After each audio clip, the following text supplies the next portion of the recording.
Hey guys, tonight we drift into the misty origins of Greek myths, where shadows swirl in an endless void and ancient forces stir to life, pulling you gently towards sleep with tales of creation's first whispers. Imagine yourself floating in that primal emptiness, no ground beneath your feet, no stars above, just a soft, enveloping nothing that hums with potential, lulling you deeper into relaxation. But here's a cheeky warning.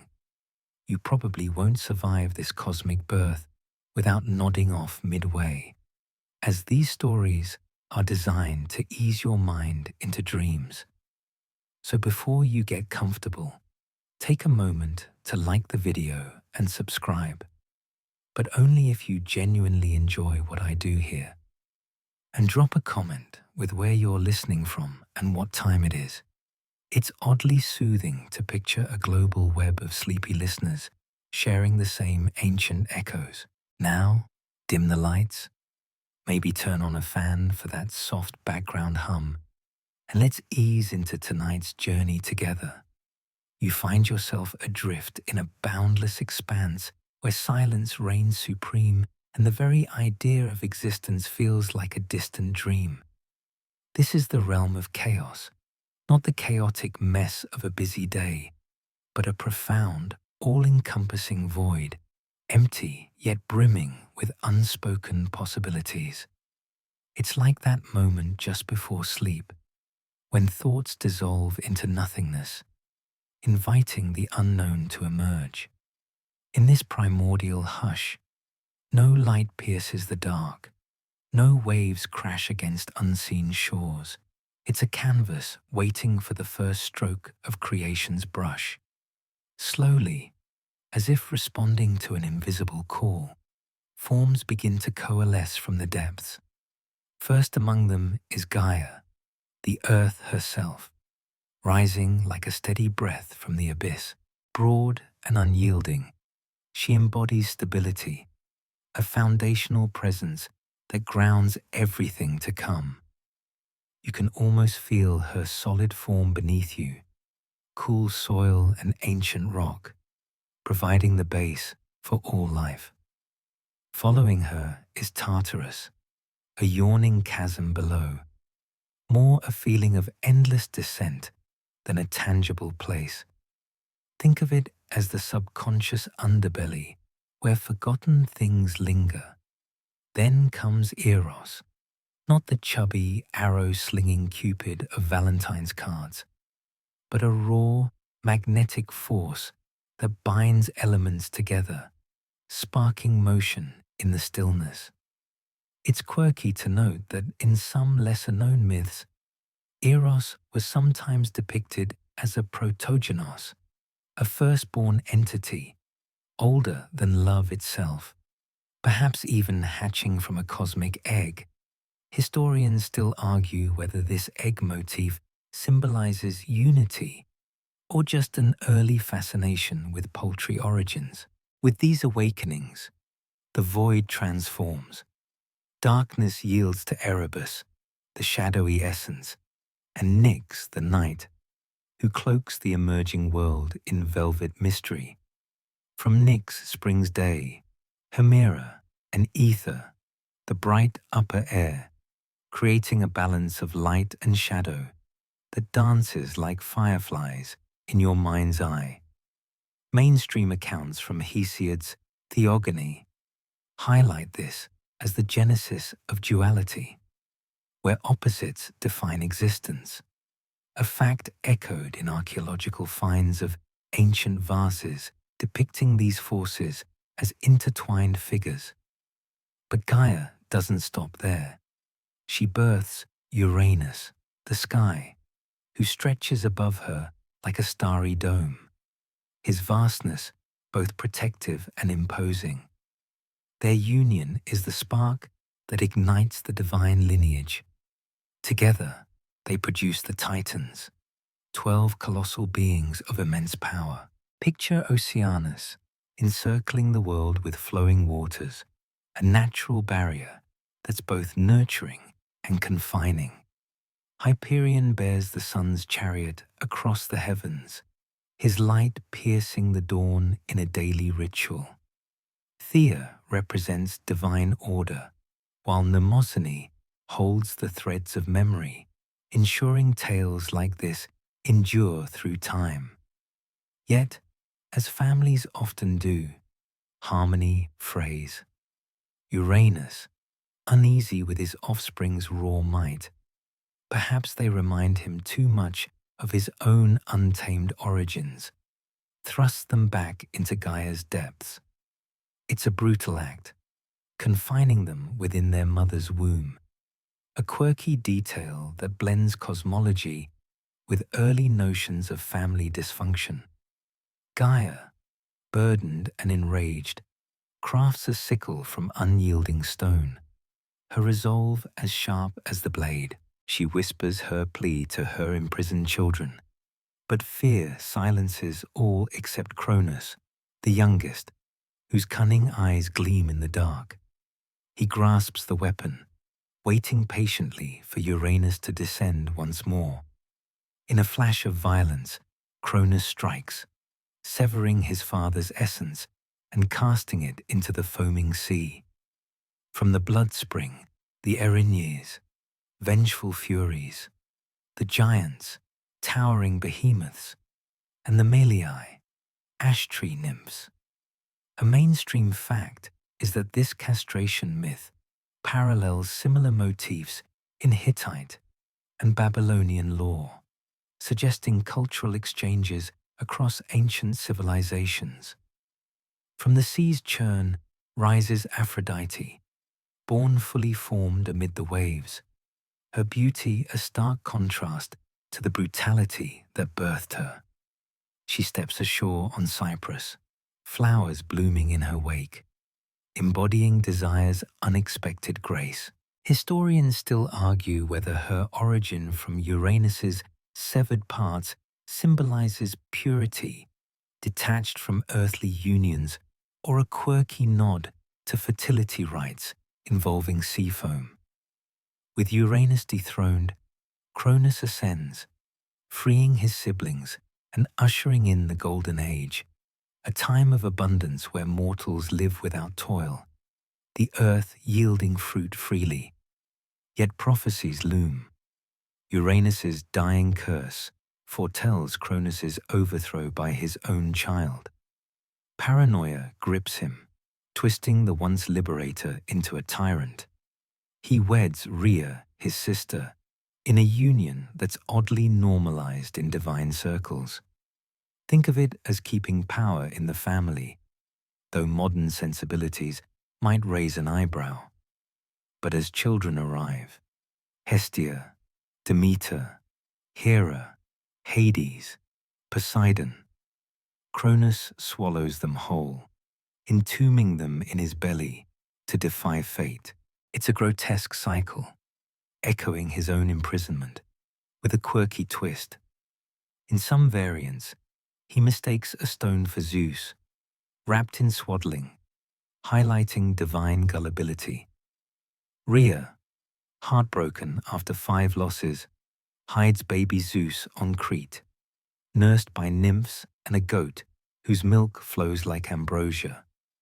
There, in a cave's dripping shadows, Zeus grows strong, fed on stories of swallowed siblings and brewing vengeance.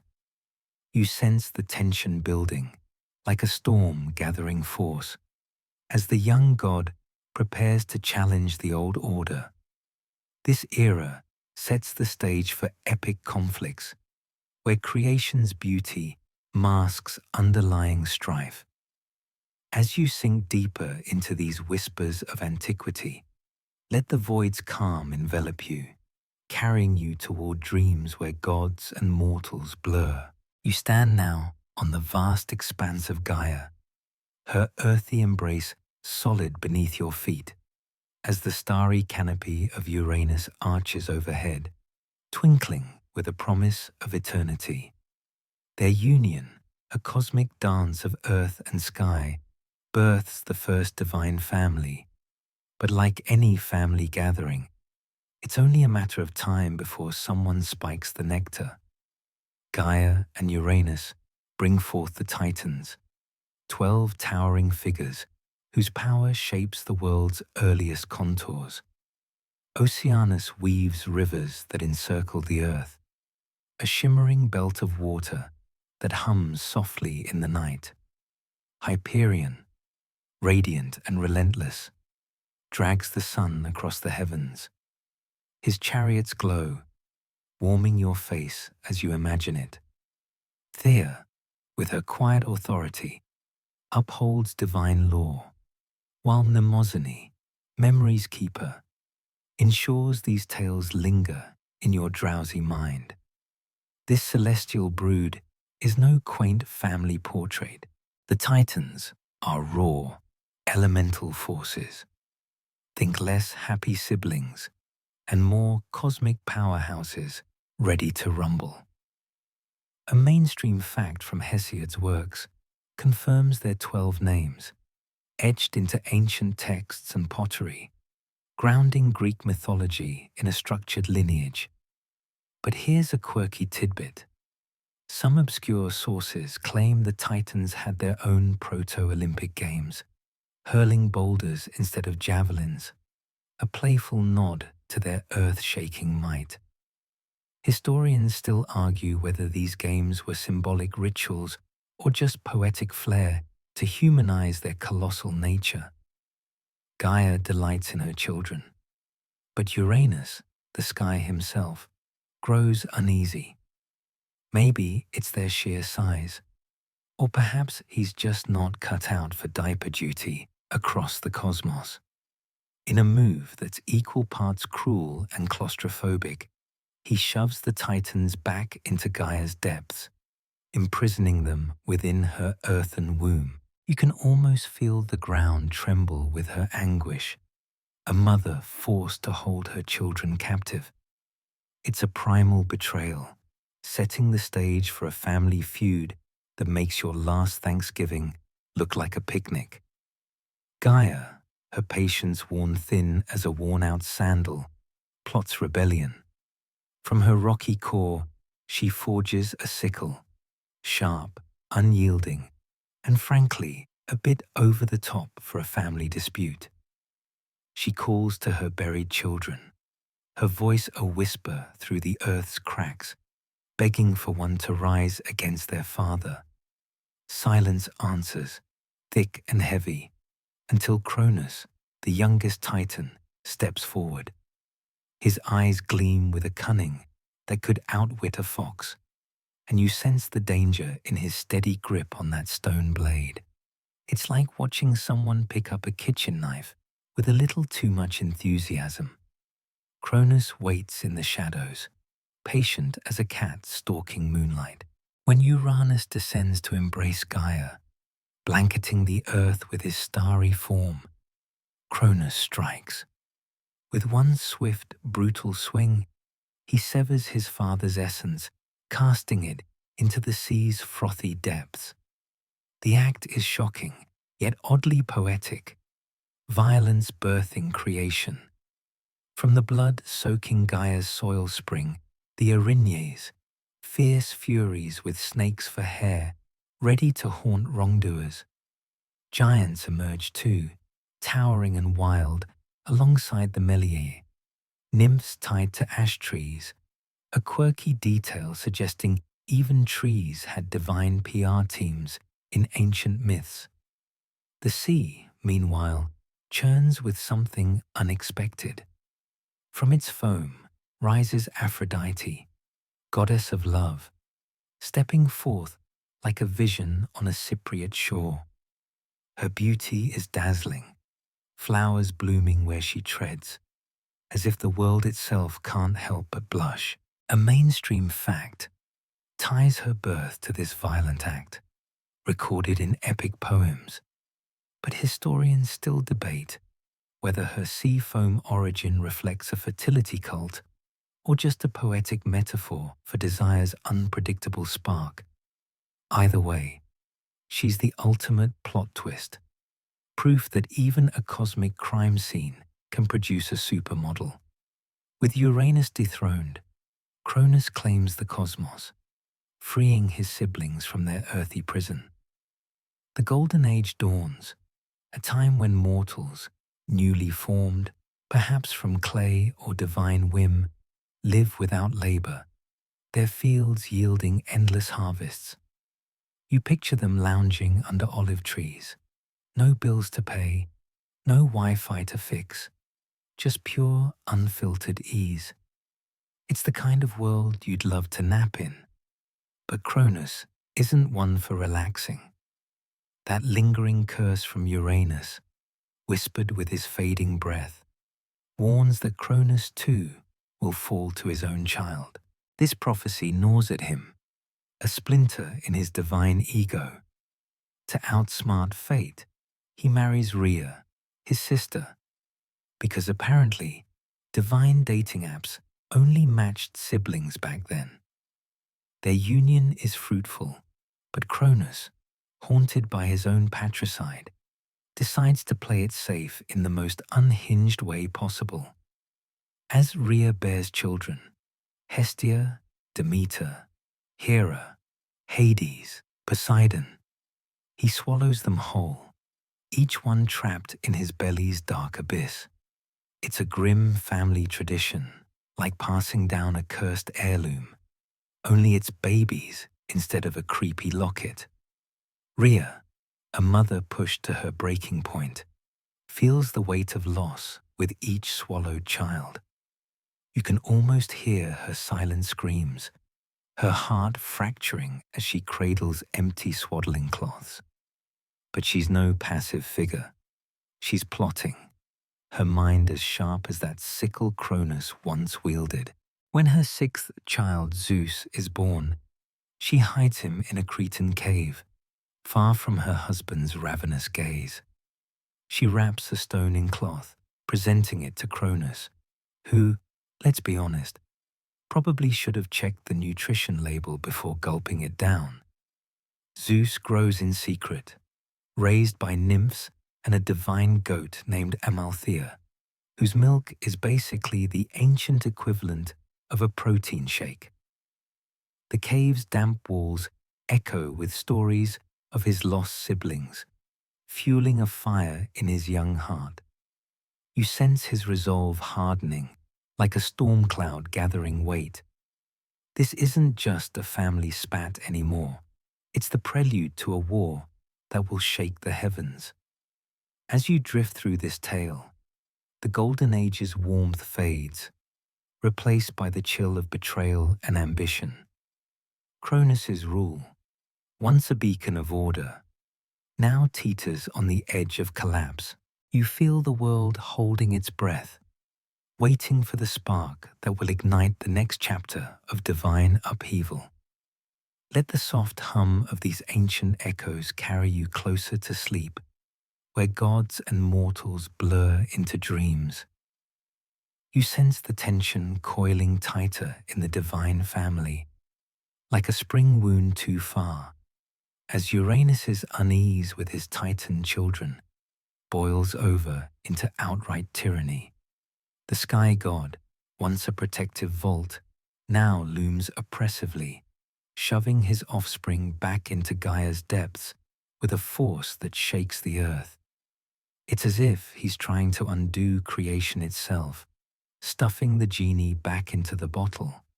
But genies and titans don't take kindly to confinement.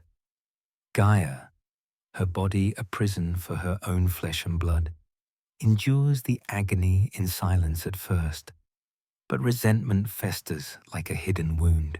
You can almost hear the ground groan under the weight of suppressed power, a low rumble that vibrates through your bones as you hover in this mythic space. In her distress, Gaia turns artisan, forging a sickle from the earth's unyielding flint, sharp enough to slice through fate itself. This weapon isn't just a tool, it's a symbol of maternal fury, quirky in its simplicity amid godly grandeur, like using a butter knife to topple an empire. She descends into her depths, whispering pleas to her buried children, her voice echoing through caverns of stone and shadow. One by one they hesitate, fear gripping their immortal hearts. After all, defying a parent who's also the sky isn't exactly a casual rebellion. But Cronus, the youngest, steps forward with a glint in his eye that's equal parts ambition and audacity. He takes the sickle, its edge catching faint glimmers of light, and vows to end the cycle of oppression. Historians still argue whether Cronus's motivation was pure filial duty or a calculated grab for power, with some ancient texts portraying him as a reluctant hero, while others hint at his inherent ruthlessness.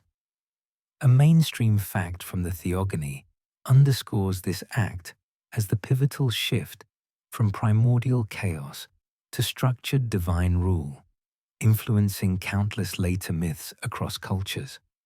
But here's a fringe tidbit. In rare Orphic traditions, the sickle was said to be infused with Gaia's tears, granting it a mystical property to sever not just flesh, but prophetic ties, though that's more poetic fancy than verified lore. Cronus bides his time, hidden in the folds of the earth, the sickle heavy in his grasp, when Uranus descends once more, blanketing Gaia in his starry embrace. Cronus erupts from the shadows like a pent-up storm. With a single, ferocious stroke, he castrates his father, the act reverberating through the cosmos like thunder. Uranus's essence tumbles into the sea, foaming and churning, while blood spills onto the earth, birthing a host of wild beings. The Erinyes rise first, serpentine furies with whips of scorpion tails, enforcers of oaths and avengers of kinslaying. Ironic, given the family drama unfolding. Giants follow, colossal and unruly, their footsteps destined to quake battlefields. Then the Meliae, nymphs of the ash trees, emerge graceful amid the gore, a quirky contrast like flowers pushing through battlefield mud.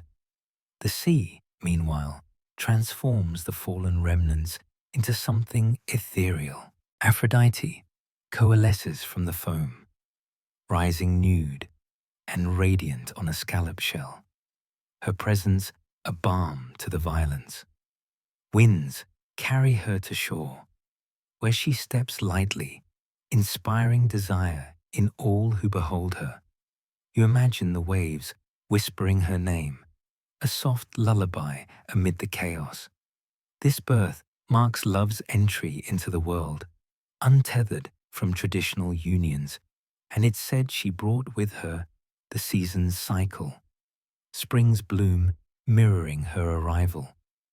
With Uranus defeated, his cries fading into the ether, Cronus claims dominion, unchaining his siblings from Gaia's womb. The Titans stand free, stretching under the open sky, their forms casting long shadows over the nascent world. Oceanus resumes his watery encircle. Thea enforces celestial harmony, and the others carve out domains in this new order. The Golden Age truly begins under Cronus's rule. Mortals, fashioned perhaps from Earth's clay, live in bliss, free from toil, aging, or strife. Fields yield without sowing. Rivers flow with milk and honey. It's the ultimate vacation spot, minus the overpriced souvenirs. Yet, prophecies don't die easily. Uranus's final curse echoes in Cronus's ears. As you have overthrown me, so shall your child overthrow you. It's a familial echo, a cycle of power that spins like a wheel, each generation fearing the next. Cronus, once the liberator, morphs into a paranoid ruler, his sharp mind now twisted by dread. To break the chain, He marries Rhea, sealing their bond in a union that's as strategic as it is sibling close, divine norms being what they are. It's less taboo and more tradition. Their children arrive, each a spark of potential divinity. Hestia, Hearth's guardian; Demeter, Earth's nurturer; Hera, future queen; Hades, underworld's shadow; Poseidon, sea's tempest. But Cronus, haunted by his father's words, devours them one by one, swallowing them whole into his cavernous belly. It's a macabre feast, each gulp a desperate bid to cheat fate, quirky in its literal interpretation of keeping the family close. Rhea watches in horror, her grief swelling like a tide, until the birth of Zeus pushes her to cunning action. She spirits the infant away to Crete's hidden caves, where nymphs tend him and Amalthea's milk sustains his growth. In his place, she offers Cronus a stone swaddled like a babe, which he engulfs without suspicion, proving even gods can fall for the old switcheroo.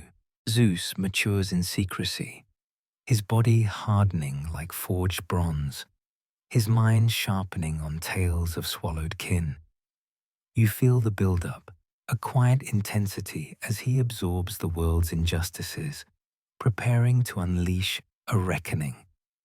This rebellion ignites the eternal cycle of power struggles, where thrones are won through blood and guile.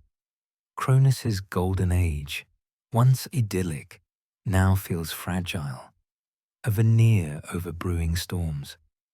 As you linger in this pivotal moment, the myth's rhythm slows, inviting your thoughts to wander into softer realms.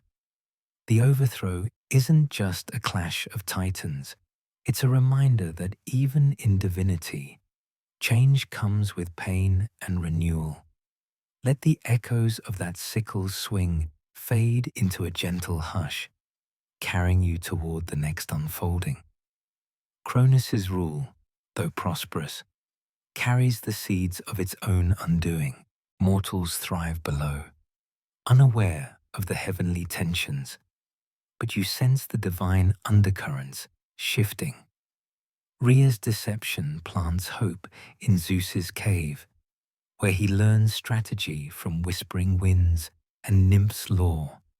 The stage is set for escalation, the cycle spinning onward. As the narrative pauses here, envision the Titans' brief unity, fracturing, power's allure, proving as addictive as it is destructive. In this space between acts, relax into the story's flow, where rebellion's spark dims to embers, waiting to ignite anew. You linger in the aftermath of Cronus's brutal ascent, the air still thick with the metallic tang of divine blood and the sea's salty whisper, as the new ruler surveys his domain with a mix of triumph and unease. The golden age unfolds under his watchful eye, a paradise where mortals wander carefree, their lives untouched by labor or loss. But up above, the shadows of prophecy creep like vines over a forgotten ruin. Uranus's curse hangs heavy, a spectral reminder that power seized by force is rarely held in peace. Cronus, once the bold liberator, now wears the crown uneasily, his mind a labyrinth of suspicion and self-doubt. To secure his throne, he weds Rhea, his sister, in a union that's as much about alliance as affection. Divine marriages often blur those lines, like a business merger with eternal vows. Their bond is fruitful, birthing gods who could reshape the cosmos. Hestia, the gentle flamekeeper; Demeter, Earth's bountiful giver; Hera, destined for queenship. Hades, the silent shadow lord. Poseidon, master of turbulent waves. Each child arrives with a spark of potential that could illuminate or incinerate the world. Yet Cronus sees not heirs, but threats. His father's words echoing like a relentless drumbeat in his ears. Driven by paranoia, he devises a plan as grotesque as it is effective, swallowing his newborns whole, entombing them in the dark recesses of his belly. It's a literal interpretation of keeping enemies close, quirky in its cannibalistic logic, as if family dinners took a nightmarish turn. One by one, they vanished down his gullet. Hestia first, her warmth snuffed in the gloom. Then Demeter, her fertility stifled. Hera, her pride crushed. Hades, his domain foreshadowed in confinement. Poseidon, his storms quelled before they brew.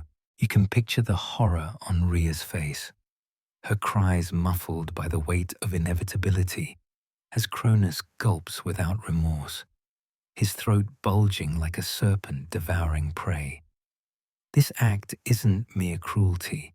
It's a desperate bid to rewrite fate, defying the cycle that felled his father.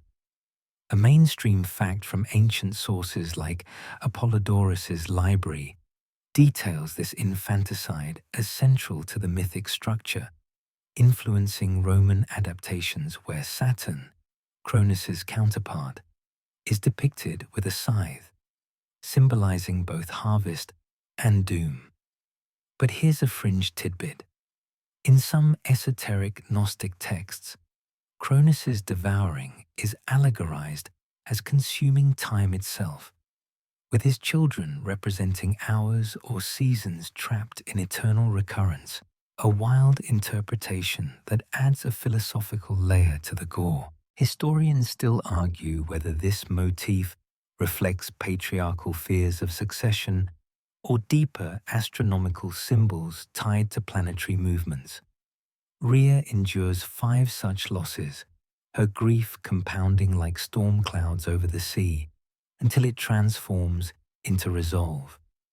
With her 6th pregnancy, she hatches a plan, consulting Gaia for ancient wisdom and enlisting allies in secrecy.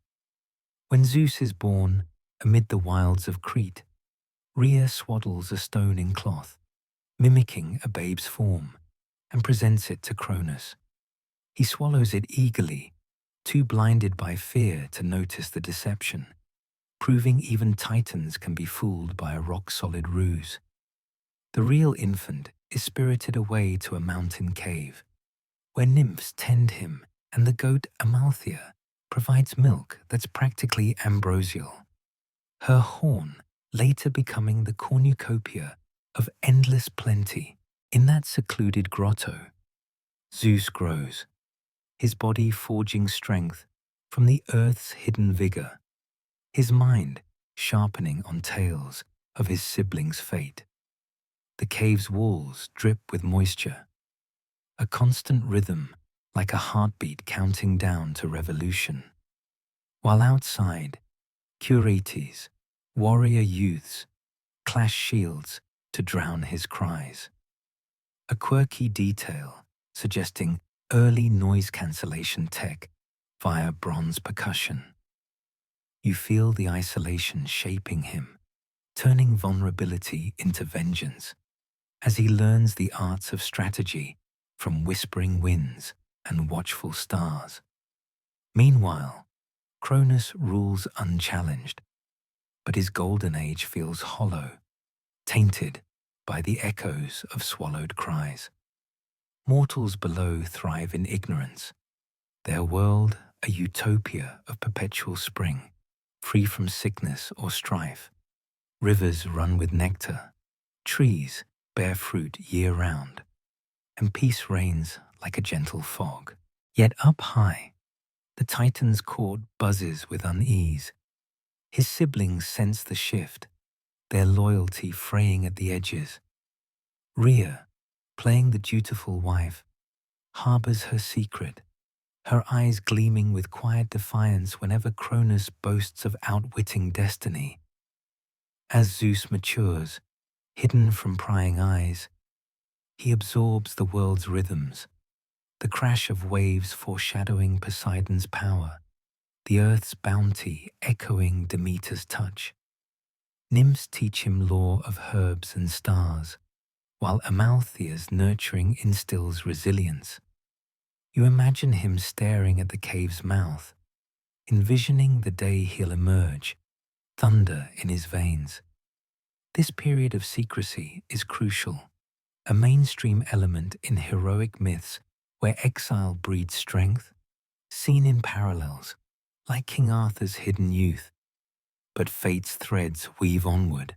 Gaia, ever the meddler, provides a potion, bitter, volcanic, designed to unsettle even a titan's stomach. Zeus, now a young god, disguised as a cupbearer, slips it into Cronus's wine during a feast. The tyrant drinks deeply, unsuspecting, and soon convulses, vomiting forth his children, fully grown and furious, along with that infamous stone. Hestia emerges first, her fire undimmed. Demeter follows, Earth's vitality renewed. Hera, regal and resentful. Hades, cloaked in shadow. Poseidon, surging like a tide. They stand united, divine and defiant, their eyes burning with the light of long imprisoned stars. The reunion is charged, siblings meeting for the first time outside a belly, bonds forged in shared suffering. You sense the power surging, a family reformed not by blood alone, but by collective rage. War brews immediately, the Titanomachy, a clash to redefine the heavens. Cronus rallies his loyal titans on Mount Othrys, their ancient might unyielding, while the new gods claim Olympus, its peaks piercing the clouds like spears. This tyranny's end marks the old order's fracture, Cronus's devouring a catalyst for cosmic realignment. As you float through this turning point, the myth's cadence softens, inviting slumber's approach. The Golden Age's luster dims, replaced by the forge of conflict, where swallowed stones become symbols of deception's triumph. Let the potion's bitter aftertaste fade from your thoughts, carrying you toward visions of battles yet to unfold, where thunderbolts will light the night. Cronus's fall isn't swift. It's the slow unraveling of a king who ate his fears, only to have them burst forth alive. In this space of transition, relax into the narrative's ebb, where tyranny yields to hope's quiet spark. You drift now into the hidden crags of Crete, where the air is thick with the scent of wild herbs, and the distant bleat of goats echoes off stone walls as young Zeus nestles in secrecy, far from his father's devouring gaze. The cave that shelters him is a womb of rock, its ceiling dripping with moisture like slow tears from the earth, creating a rhythmic lullaby that soothes your wandering thoughts. Here, in this secluded sanctuary, Rhea's clever ruse takes root. Zeus, spared from Cronus's belly, grows under the watchful eyes of nymphs who flit like shadows, tending to his every need with gentle hands and whispered songs. It's a world apart from the Golden Age's splendor, a humble beginning for one destined to wield thunder, reminding you that even gods start small, perhaps with a cheeky nap in a goat-guarded grotto. Amalthea, the divine goat, becomes his nursemaid, her milk flowing rich and nourishing, said to grant strength beyond mortal measure. You imagine Zeus as a babe, suckling under the cave's dim light, his tiny fists clenching as if already grasping at power. In a quirky fringe detail from lesser-known Arcadian myths, Amalthea's hide was later used to craft Zeus's Aegis shield, imbued with protective magic that could turn enemies to stone, almost like an early prototype for Medusa's gaze, blending animal lore with divine armory. The nymphs, daughters of the local rivers, bathe him in spring water and clothe him in simple linens, teaching him the secrets of the wild, how to read the wind's whispers, track the stars' paths, and harness the earth's quiet fury. To mask his cries, lest Cronus's spies catch wind, the Curites, boisterous warrior youths, clash their shields and dance wildly outside the cave, their bronze clamor drowning out any infant wails. It's like nature's own white noise machine, a rhythmic din that might just lull you deeper into relaxation as you picture the scene.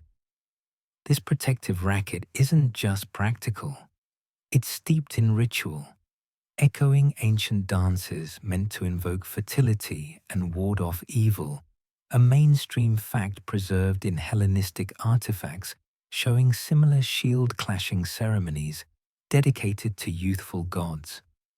As Zeus matures, his body hardens like forged iron, muscles coiling with latent power, while his mind sharpens on stories fed by his caretakers.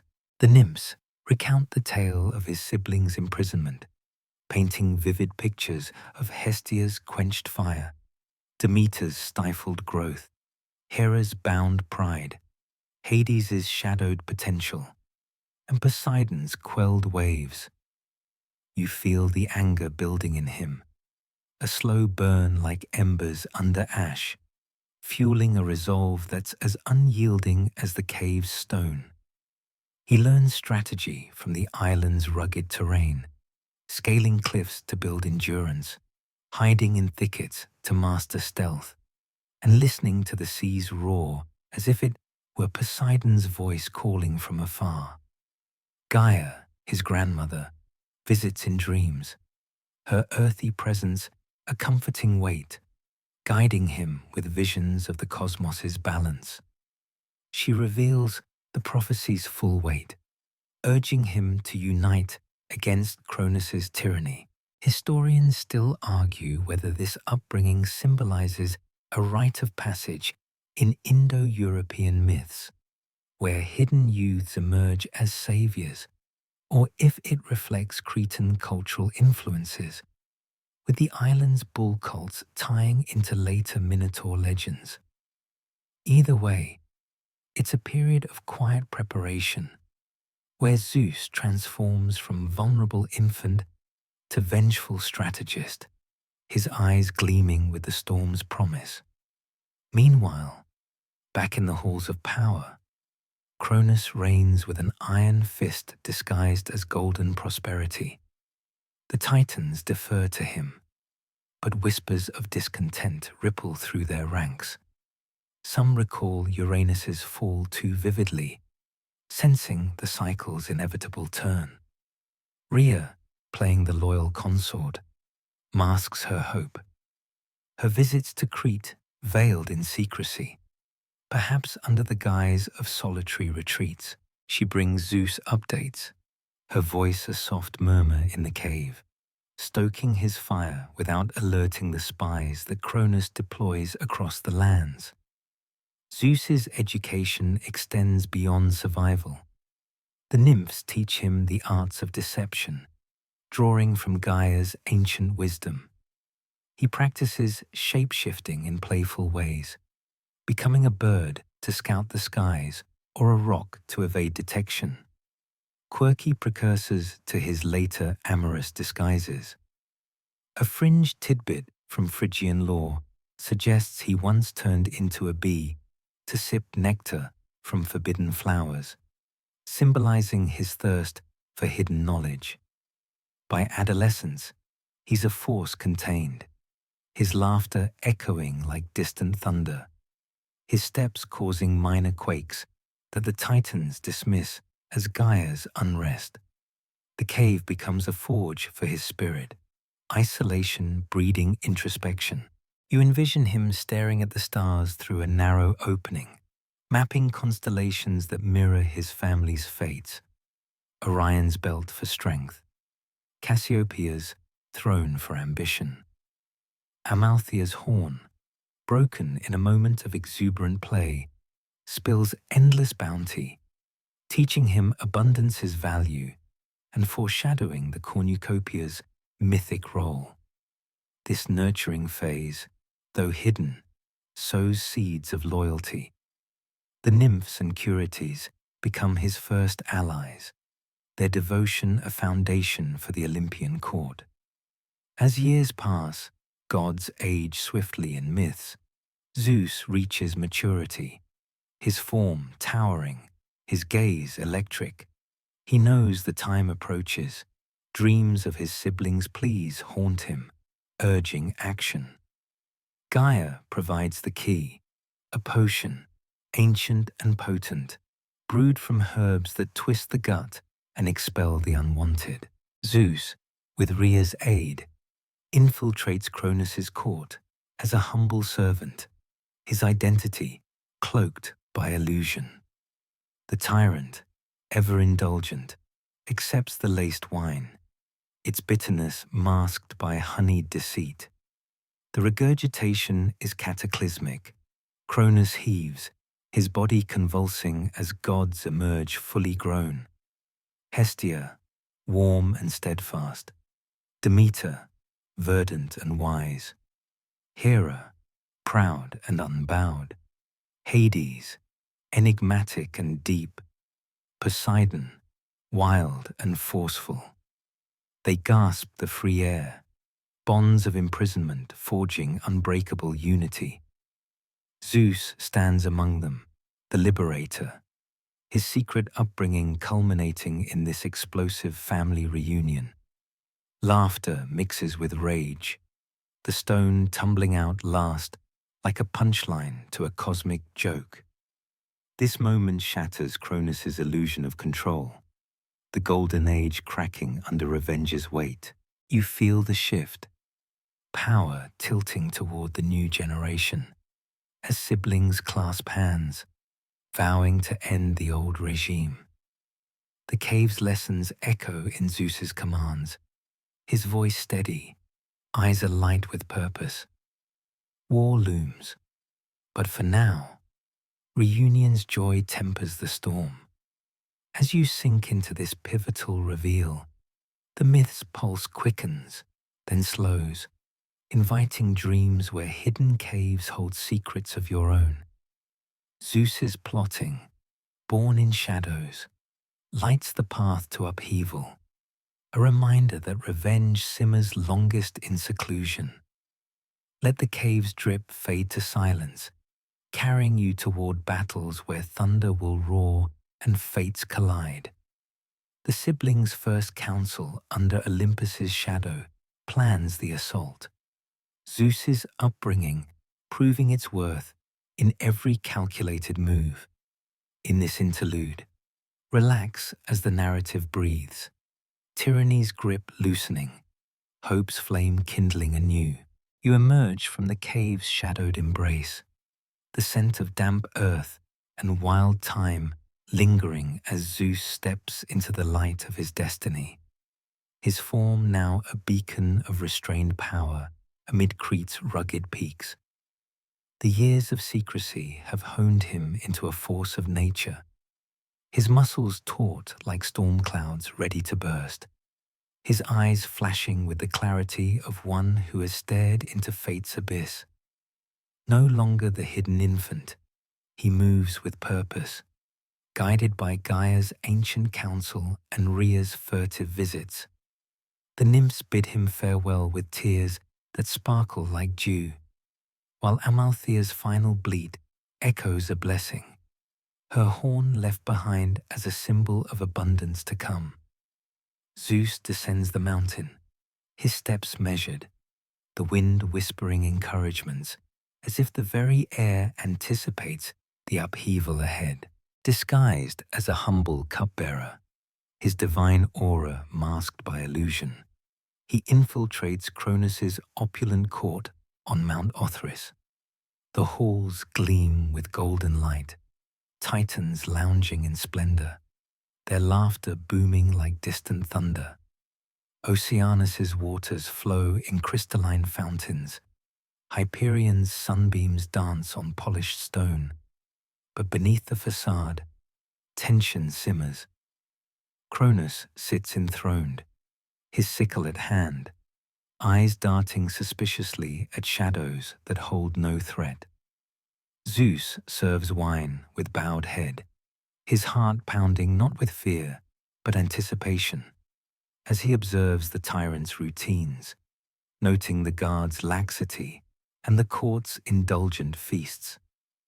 Gaia provides the key to liberation, a potion brewed from primordial herbs and volcanic essence, bitter as regret and potent enough to unsettle even a titan's iron stomach.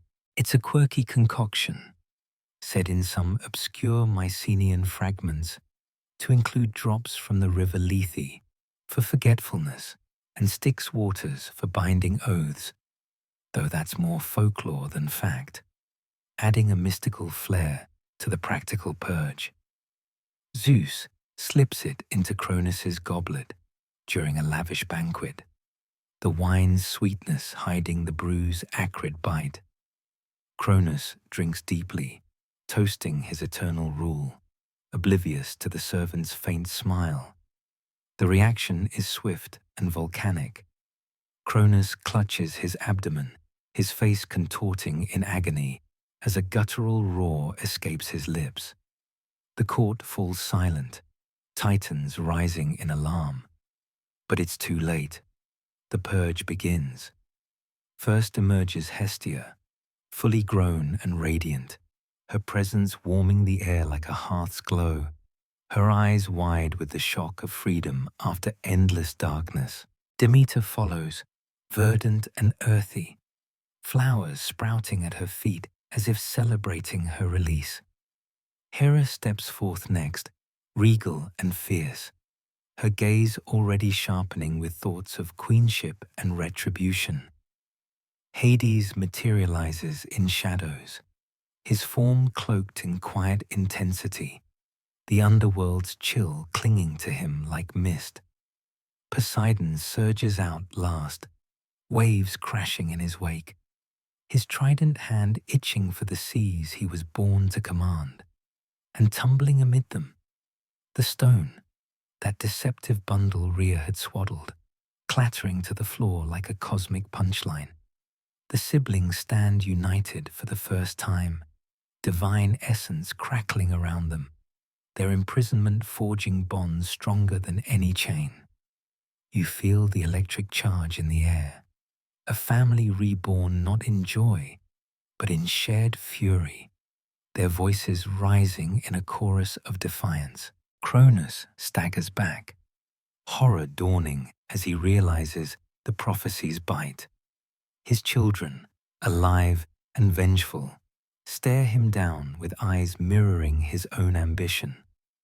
Zeus reveals himself, shedding his disguise like a storm breaking clouds, thunder rumbling in his voice as he declares the end of tyranny.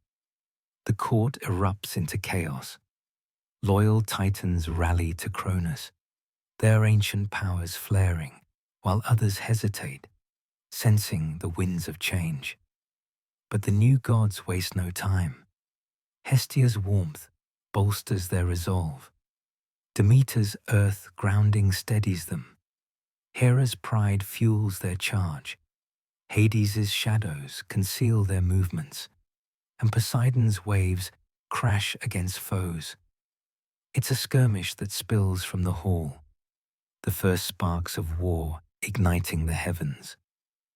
This liberation isn't just a family spat. It's the catalyst for the Titanomachy, the epic clash that will redefine the cosmos. A mainstream fact from the epic cycle attributes this moment to the turning point in Greek theology, shifting from chthonic earth powers to Olympian sky dominance, as evidenced in temple reliefs from the Archaic period. Historians still argue whether the siblings' immediate unity reflects idealized family values or a narrative device to contrast with Titan disarray, perhaps influenced by Near Eastern succession myths like the Enuma Elish. Fleeing Othrys, the gods make for Olympus, its mist-shrouded peaks a natural fortress, Zeus leading with unerring instinct. Cronus, recovering from his upheaval, musters his forces.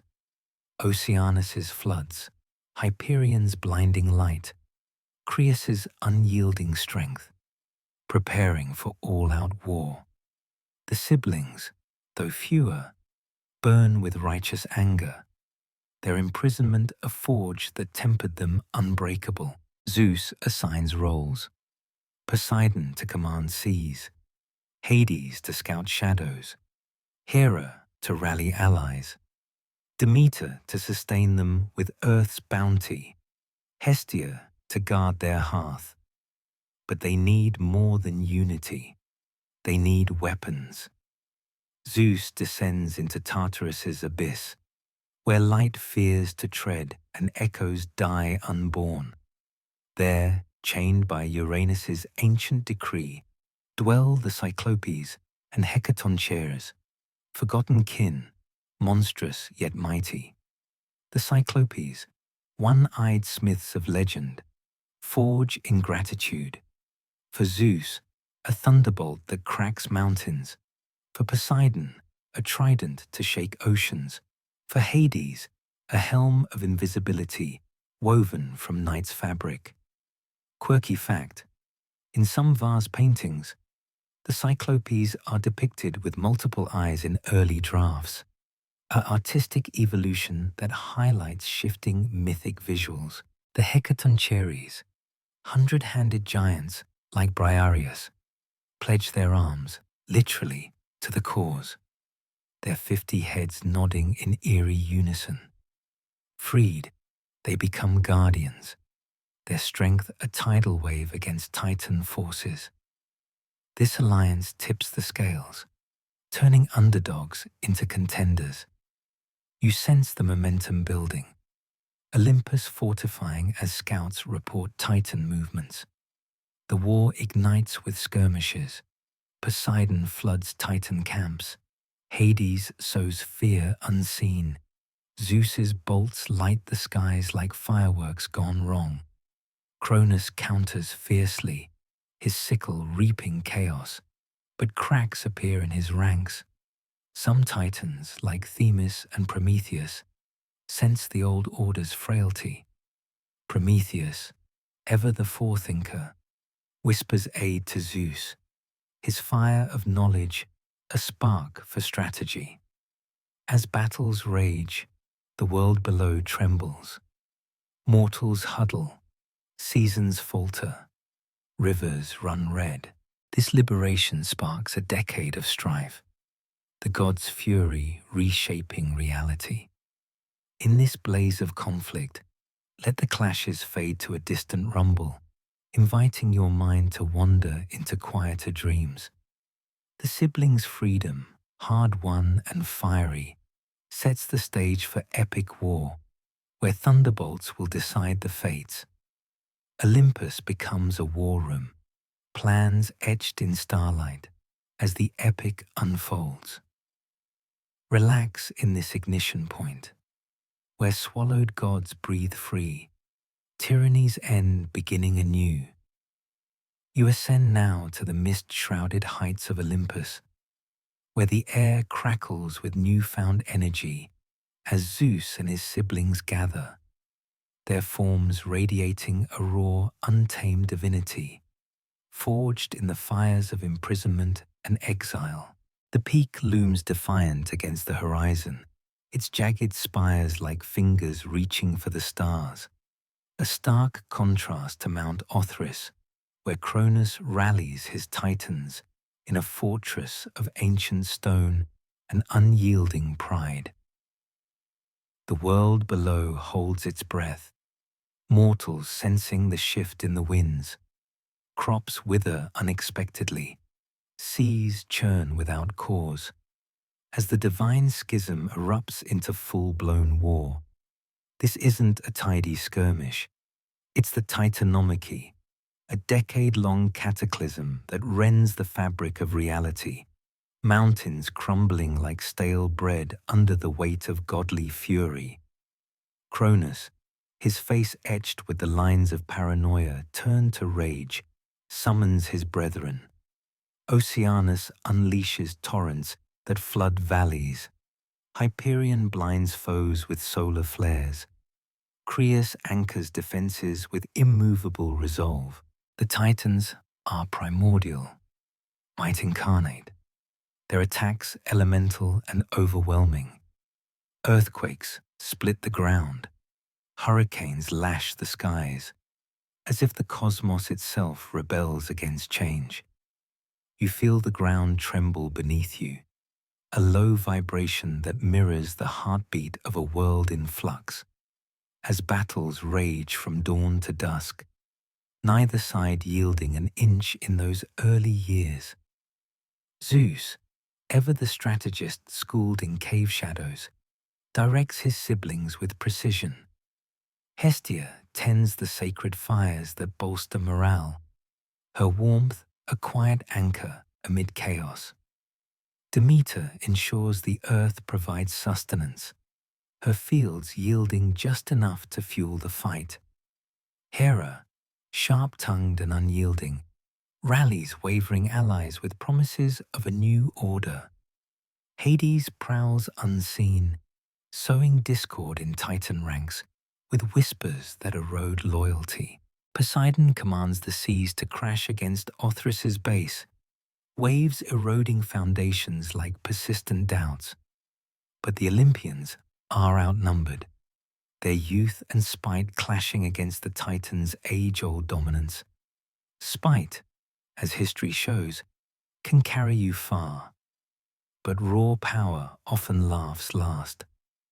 The war drags on, a brutal stalemate where lightning scars the earth and rivers run red with ichor, the gods' golden blood. Mortals below suffer collaterally.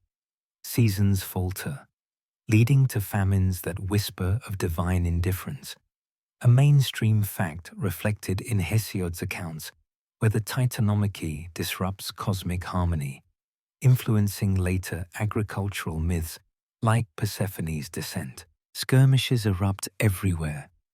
Poseidon floods Titan strongholds, only for Oceanus to counter with whirlpools that swallow fleets.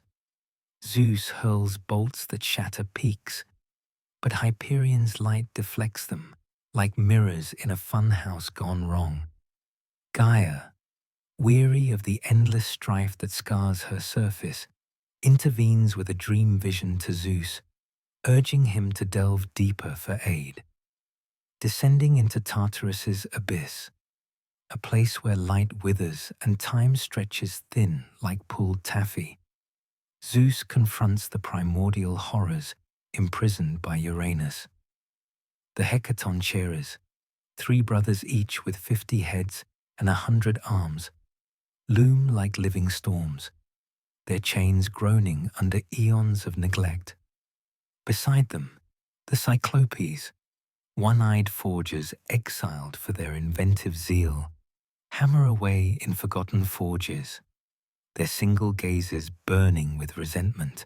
Zeus shatters their bonds with a thunderous command, the chains crumbling like dry leaves. Gratitude surges. The Cyclopes, soot-streaked and grateful, craft gifts that redefine warfare. For Zeus, a thunderbolt forged from sky's essence, searing and absolute, capable of splitting atoms if they existed back then. Poseidon receives a trident that quakes the depths, summoning tsunamis with a flick.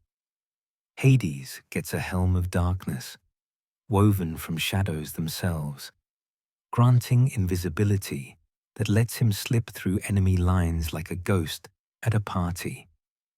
Quirky tidbit: in some Apulian vase paintings, the Cyclopes are shown with tools resembling modern anvils, hinting at Bronze Age metalworking techniques bleeding into myth. A fun blend of tech and tale. The hecatoncheires, stretching their myriad limbs with earth-shaking cracks, pledge their chaos to the cause, their 100 hands hurling boulders like confetti at a riot. This alliance turns the tide. What was a grinding stalemate becomes a symphony of destruction. Zeus unleashes bolts that carve canyons. Poseidon drowns battalions in walls of water.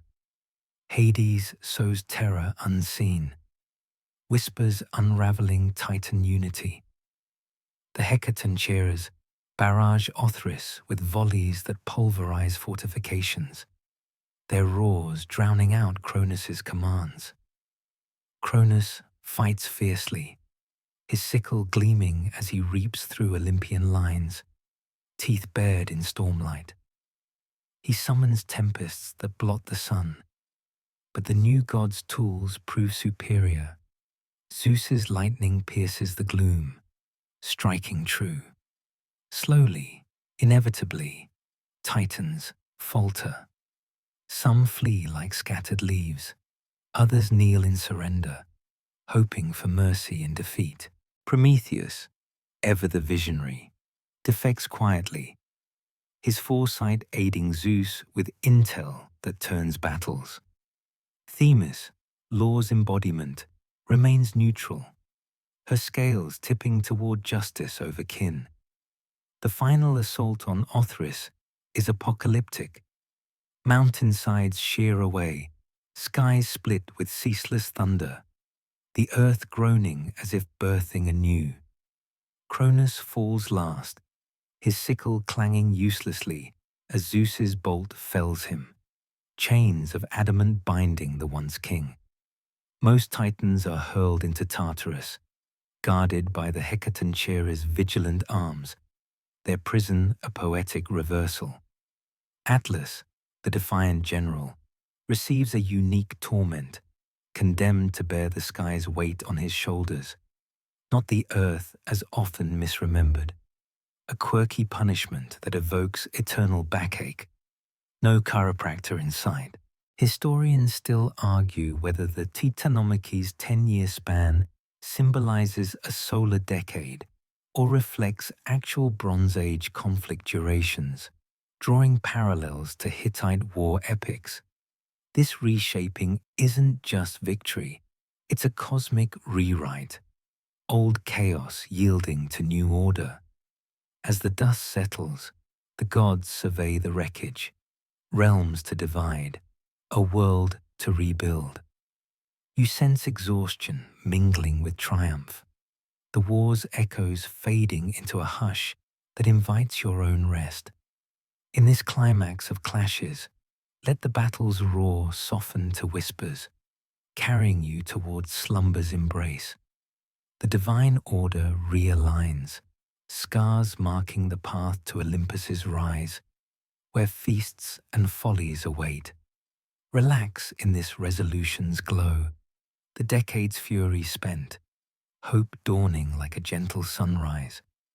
With Othrys fallen, the siblings turn to governance, lots cast for domains, sky to Zeus, sea to Poseidon, underworld to Hades. Earth remains shared, a neutral ground for mortals' tales. The age shifts, Titans echo dimming as Olympians ascend. You stand atop the shattered remnants of Othrys, the air heavy with the acrid scent of scorched earth and the faint metallic tang of divine ichor as the final echoes of battle fade into a profound silence that blankets the world. The Titanomachy, that grueling decade of cosmic upheaval, has ended not with a triumphant fanfare, but a weary hush, the gods surveying a landscape scarred by thunderbolts and tidal waves.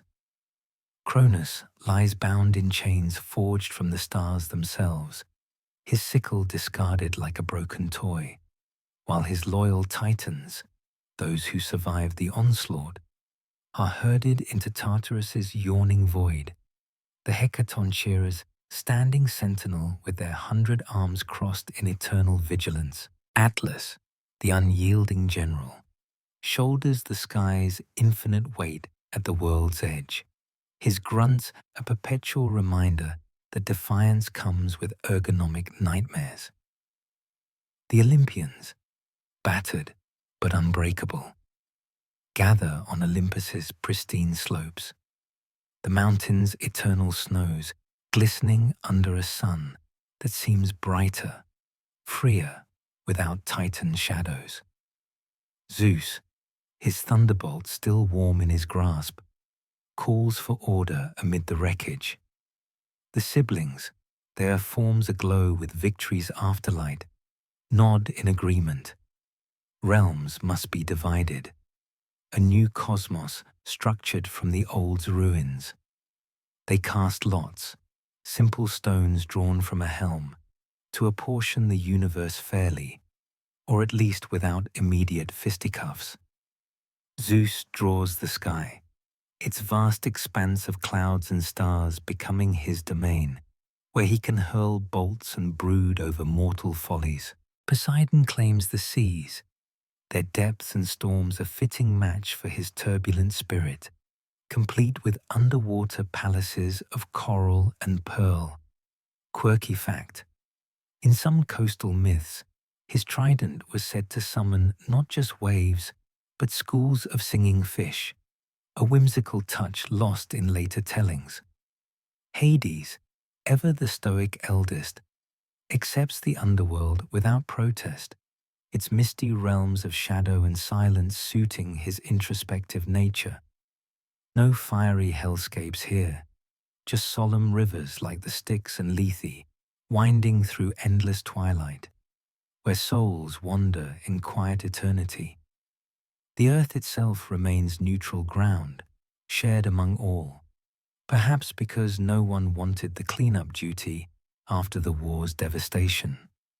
Rivers rerouted, mountains leveled, and forests turned to kindling.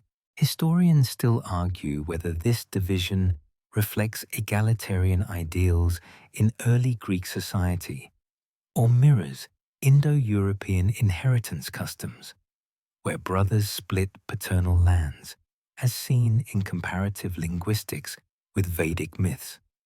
With territories assigned, the gods turn to establishing their rule. Olympus transforming from wartime stronghold to celestial seat of power. Marble halls rise overnight, crafted by Hephaestus's emerging forge.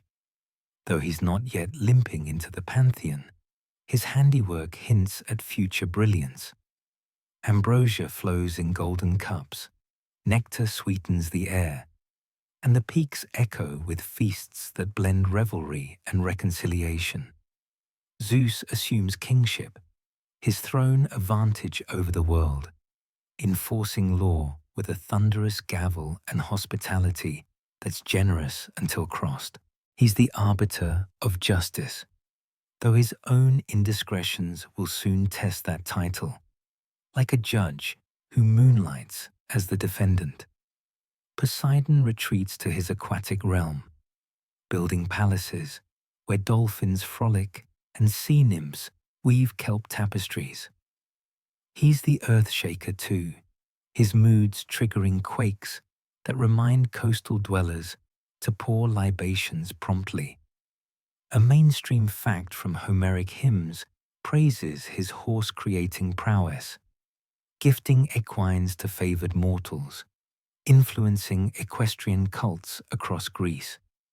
Hades, preferring solitude, rules the dead with impartiality, his kingdom a vast echo chamber of whispers and regrets. No torment for torment's sake, just the inexorable pull of fate. The other gods find their places. Hera as queen, oversees marriage and family, her peacock eyes watchful, though jealousy simmers beneath her regal poise. Demeter tends the harvest, her steps coaxing grain from soil, a nurturing force that sustains both gods and men. Hestia, the hearth's guardian, receives the first of every sacrifice, her quiet presence ensuring homes burn bright without the drama of her siblings' theatrics. Athena bursts forth from Zeus's skull, fully armored, a birth as dramatic as it is headache-inducing. Embodying wisdom and strategic war, her owl eyes piercing illusions. Apollo and Artemis arrive as twins, he with lyre and prophecy, she with bow and moonlit hunts, their duality a balance of light and wild. Ares crashes in with battle's chaos, his shouts drowned by clanging armor, while Hephaestus forges wonders despite his lameness, his anvil ringing like a persistent alarm clock. Aphrodite sways with love's mischief, Hermes darts as messenger and trickster, and Dionysus joins late, his wine-fueled revels blurring joy and madness. This pantheon isn't flawless. They're a dysfunctional family with immortal egos. Jealousies flare, affairs ignite scandals, and poor decisions ripple through mortal lives like poorly thrown pebbles in a pond. Yet they rule from Olympus, intervening in human affairs with guidance, curses, or shrub transformations for the unlucky. Temples rise below, sacrifices smoke upward, altars in every home whisper prayers. Victory's aftermath brings governance's challenges. Zeus decrees laws, but his wandering eye sows discord. Hera's vengeance targets innocence.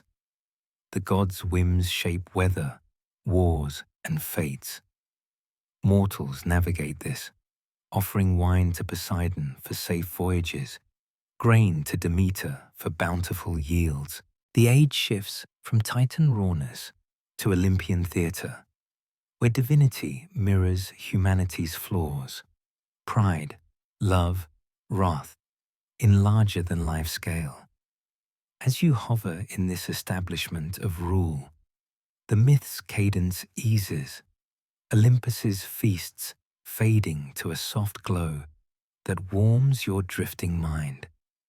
The division of realms sets a new balance, where sky, sea, and shadow hold sway. Earth, a shared canvas for stories yet untold. Let the lots clatter dissolve into quiet, carrying you toward dreams of godly intrigues and heroic echoes. With thrones claimed, the gods settle into routines, their rule a blend of benevolence and caprice. Relax in this foundational moment, where victory's dust settles, revealing a pantheon poised for eternity's dramas. You ascend the ethereal slopes of Olympus, where the air shimmers with ambrosial sweetness, and the distant peals of godly laughter mingle with the soft rustle of laurel leaves as the new rulers settle into their thrones, their forms aglow with the aftertaste of victory. The mountain stands untouched by the war's scars, its peaks piercing eternal clouds, a sanctuary where marble halls rise like dreams solidified, echoing with feasts that blend nectar's glow and the subtle hum of divine intrigue. Zeus, king by acclamation, claims the central throne, his beard curling dramatically as if styled by the winds themselves, wielding thunderbolt and law with equal flair. He's the enforcer of order, hospitality's patron, and justice's arbiter, though his version of justice often comes with a side of selective amnesia when it suits him. Beside him sits Hera, queen of the gods, her peacock feathers fanning in regal display. overseeing marriage and family with a gaze that could curdle milk. She's committed to sanctity, yet her jealousy flares like a poorly contained bonfire, often targeting Zeus's paramours rather than the philanderer himself. Talk about misplaced pest control. Demeter walks the fields below, her steps coaxing grain from soil, embodying harvest's cycle. Cross her, and famine follows, a lesson the world learns through Persephone's tale. Hestia, the gentlest, tends hearths, receiving the first sacrifice in every home. Her presence, a steady flame amid her siblings' theatrics. She's the introvert at the family reunion, content with quiet corners.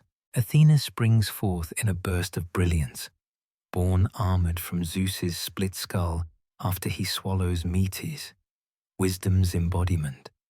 A birth so dramatic, it's like the ultimate headache remedy gone wrong. Goddess of strategy, crafts, and wise warfare, she carries the Aegis shield, advising heroes with corrections mid-battle. A mainstream fact from the Parthenon friezes depicts her as Athens' patron, her olive tree gift symbolizing peace and prosperity in civic law. But here's a quirky tidbit. In some obscure Etruscan influences on Greek myths, Athena was once linked to weaving spiders before Arachne's tale, perhaps inspiring her contest with the mortal weaver. Historians still argue whether her virgin status reflects empowerment or patriarchal control, mirroring debates in ancient philosophical texts. The twins Apollo and Artemis arrive with celestial flair. Born to Leto after Hera's jealous pursuit forces a wandering labor. Apollo, sun's charioteer, masters music, prophecy, and healing. His Delphic oracle spouts riddles that baffle kings, like cryptic crossword puzzles from the gods. He plays the lyre with perfection, occasionally turning challenges into animals. Talk about a harsh talent show judge. Artemis, moonlit huntress, roams wilds with bow and hounds, guarding chastity and childbirth. Disturb her bath, and you're stag fodder for your own dogs.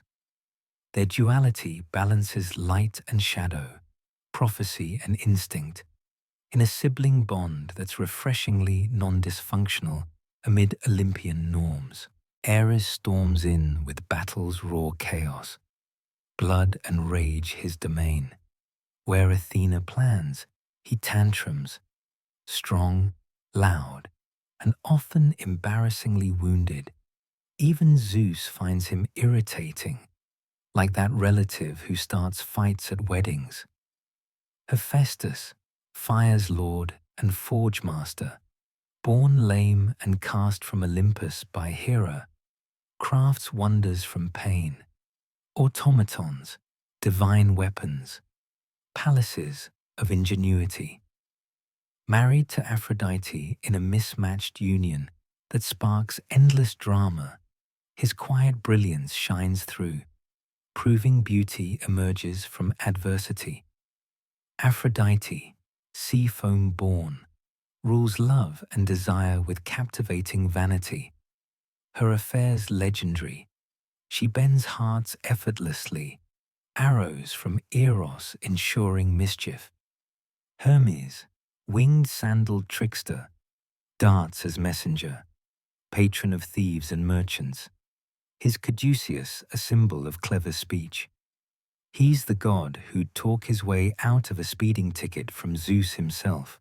Dionysus joins late, wine's ecstatic god, his revels blurring joy and frenzy, festivals sweeping Greece in delirious waves. These 12, with occasional extras, form the Olympians, a hilarious, vengeful crew whose quarrels rival any soap opera. They shape fate, weather, and war, yet walk the earth, meddling in mortal lives. guiding ships, inspiring poets, or turning folks into flora for fun. Worshipped in temples with sacrifices, they're close, not distant. Every city has a patron, every home an altar. A quirky detail: in some rural cults, Dionysus was honored with phallic processions, blending fertility rites with theatrical absurdity, a far cry from solemn offerings. This pantheon reflects humanity's mirror: jealousy, pride, love in divine scale. As you wander these godly portraits, their flaws and glories blend into a tapestry that soothes, inviting your mind to soften. Olympus's rise ushers an era of intervention, where God's poor choices echo eternally. The gods' establishment brings new stories, heroes rising under their gaze, fates intertwined. Relax in this gallery of deities, their light dimming to a gentle ember, carrying you toward myths where mortals meet the divine. You descend now from Olympus's lofty halls, where the gods' laughter still rings faintly like distant chimes, to the quiet valleys below, where the earth lies fertile but empty, waiting for the spark that will ignite human stories amid the divine drama. The war's dust has settled, realms divided, and the Olympians turn their gaze downward, noticing the world's silence. No voices rise in prayer, no fires flicker in homage, just beasts roaming and winds whispering through untamed wilds. It's as if the cosmos has set the stage, but forgotten the actors, a vast theatre echoing with absence. Prometheus, the titan who sided with Zeus out of foresight rather than fear, sees this void most clearly. His name means forethought, and he envisions a future where mortals bridge the gap between earth and sky, fragile yet inventive beings to populate the gods' grand design. Wandering the plains, Prometheus kneels by a riverbank, gathering clay moistened by the stream's gentle flow. With careful hands, he molds forms, not beasts, but something more. Limbs to grasp, eyes to wonder, mouths to question and sing. He breathes life into them, a divine spark that animates the mud, creating humans in the god's image, but without their immortality. You imagine the first stirrings, clumsy steps through forests, curiosity blooming like dawn's light. These early mortals huddle in caves, fearing the dark, eating raw food that sickens them, their lives short and shadowed. Prometheus watches with paternal affection, seeing their potential flicker like a candle in wind. But they need more than form. They need fire, the divine element reserved for Olympus's hearths and forges. Zeus forbids it, deeming mortals unworthy, perhaps fearing they'd grow too bold. Prometheus defies him anyway, creeping to Hestia's eternal flame under starlit cover. He plucks a glowing ember, tucking it into a fennel stalk's hollow stem, a simple reed that conceals the theft, quirky in its everyday disguise, like smuggling sunlight in a lunchbox. Descending to earth, he gifts it to humanity, teaching them to kindle flames that banish night, cook meals, forge tools. Villages spring up around hearths, stories shared in the glow, knowledge passed like sacred embers. Zeus, ever vigilant from his throne, discovers the betrayal, his fury crackling like unchecked lightning. "They will forget to fear," he thunders, seeing humans flourish, their fires dotting the landscape like defiant stars. Prometheus stands unrepentant, his act a beacon of compassion in a self-serving pantheon. As punishment, Zeus chains him to a Caucasian peak, exposed to elements that whip like vengeful spirits. Each day, an eagle, Zeus's emblem, descends, tearing into his liver with razor talons, devouring it amid agonized cries. Night heals the wound, only for dawn to renew the torment, an eternal cycle of pain. You feel the isolation, winds howling as Prometheus gazes at distant smoke plumes from human fires, his suffering a price paid willingly. But Zeus isn't content with one punishment. He crafts a gift for humanity, one wrapped in allure and ruin. Summoning Hephaestus, he molds a woman from clay, shaping her with exquisite care, beauty from Aphrodite, persuasion from Hermes, skill from Athena, pride from Hera. They name her Pandora, all gifted, a vessel of divine traits with Zeus's final touch, insatiable curiosity, presented with a sealed jar, whispered to contain untold wonders. She's sent to Earth, where Epimetheus, Prometheus's less forethinking brother, welcomes her without suspicion. The jar tempts her, its lid pulsing with mystery, voices murmuring from within. Curiosity wins. Pandora lifts the lid, unleashing a torrent of woes, disease, sorrow, greed, war, envy, swarming into the world like dark insects, infesting every corner. She slams it shut too late, trapping only hope inside, a faint glow amid the escaped shadows. Humanity, once innocent, now grapples with suffering, their fires warming bodies, but not shielding souls from newfound pains. A mainstream fact from Hesiod's works and days frames this as etiology for human toil, explaining why life demands labor post-Golden Age, mirrored in archaeological finds of Pandora-themed amulets warding evil. Yet Prometheus endures, his liver regenerating nightly. The eagle's visits a grim routine. In a quirky tidbit from Aeschylus's play, he's visited by Io, a cow-transformed mortal, sharing tales that highlight his prophetic wisdom, foreseeing even his eventual rescue by Heracles. Historians still argue whether Pandora's jar, originally a pythos, not box, symbolizes womb-like creation or a caution against feminine curiosity, reflecting patriarchal biases in archaic Greek society. Humans adapt, their ingenuity blooming despite afflictions. Tools sharpen, societies form, rituals honor the gods who both bless and curse. Prometheus's gift becomes civilization's cornerstone, fires central to homes, forges, and altars. Zeus, watching from afar, grudgingly acknowledges their tenacity, though his wrath simmers.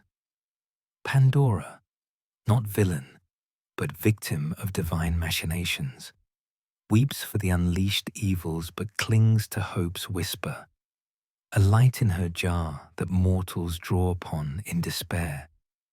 This spark of humanity ignites endless tales, where fire's warmth contrasts woe's chill. Prometheus's chains a symbol of sacrificial progress.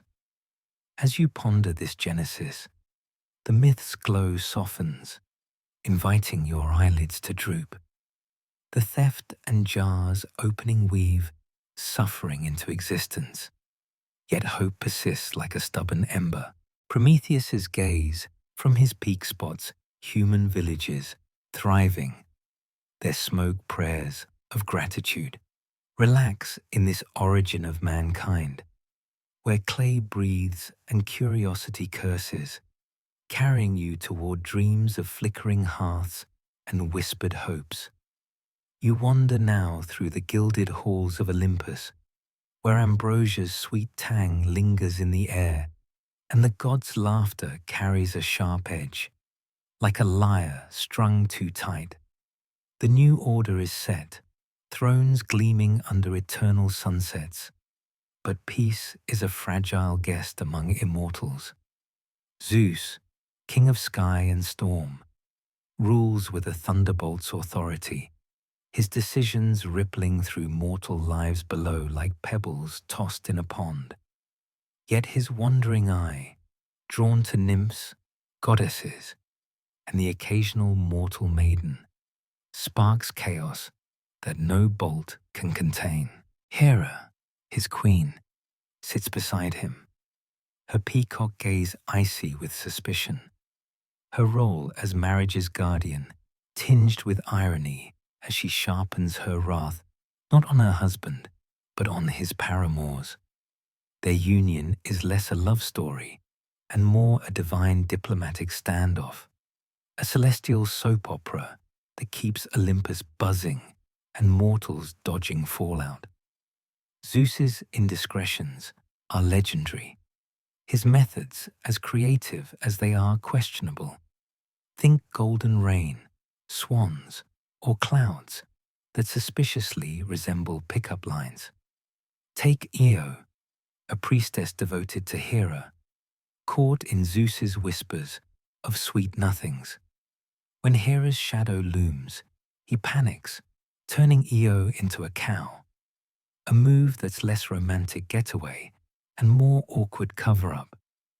Hera, not fooled, claims the bovine beauty as a gift, setting Argus, the hundred-eyed sentinel, to watch her. Zeus sends Hermes, who lulls Argus to sleep with music smoother than a lullaby, then slays him, freeing Io. Hera's response? A gadfly to torment Io across continents, her hoofprints naming seas like the Ionian, a mainstream fact etched in ancient maps. Io's tale ends in Egypt, restored to human form, but Hera's grudge lingers like a bad aftertaste. Then there's Leto, a titaness with quiet dignity, pregnant with Zeus's twins. Hera, in full vendetta mode, bans any land from sheltering her. Leto wanders, turned away by shores and cities, until the floating island of Delos, unbound by Hera's curse, offers refuge. After 9 grueling days of labor, imagine the worst delivery room wait, no epidural in sight. Leto births Artemis, moonlit huntress, and Apollo, radiant prophet. Hera's interference backfires. The twins become Olympian powerhouses, their temples later dotting Greece, a testament to divine resilience. Semele's story cuts deeper. A mortal from Thebes, she loves Zeus genuinely, and he returns it, rare for his flings.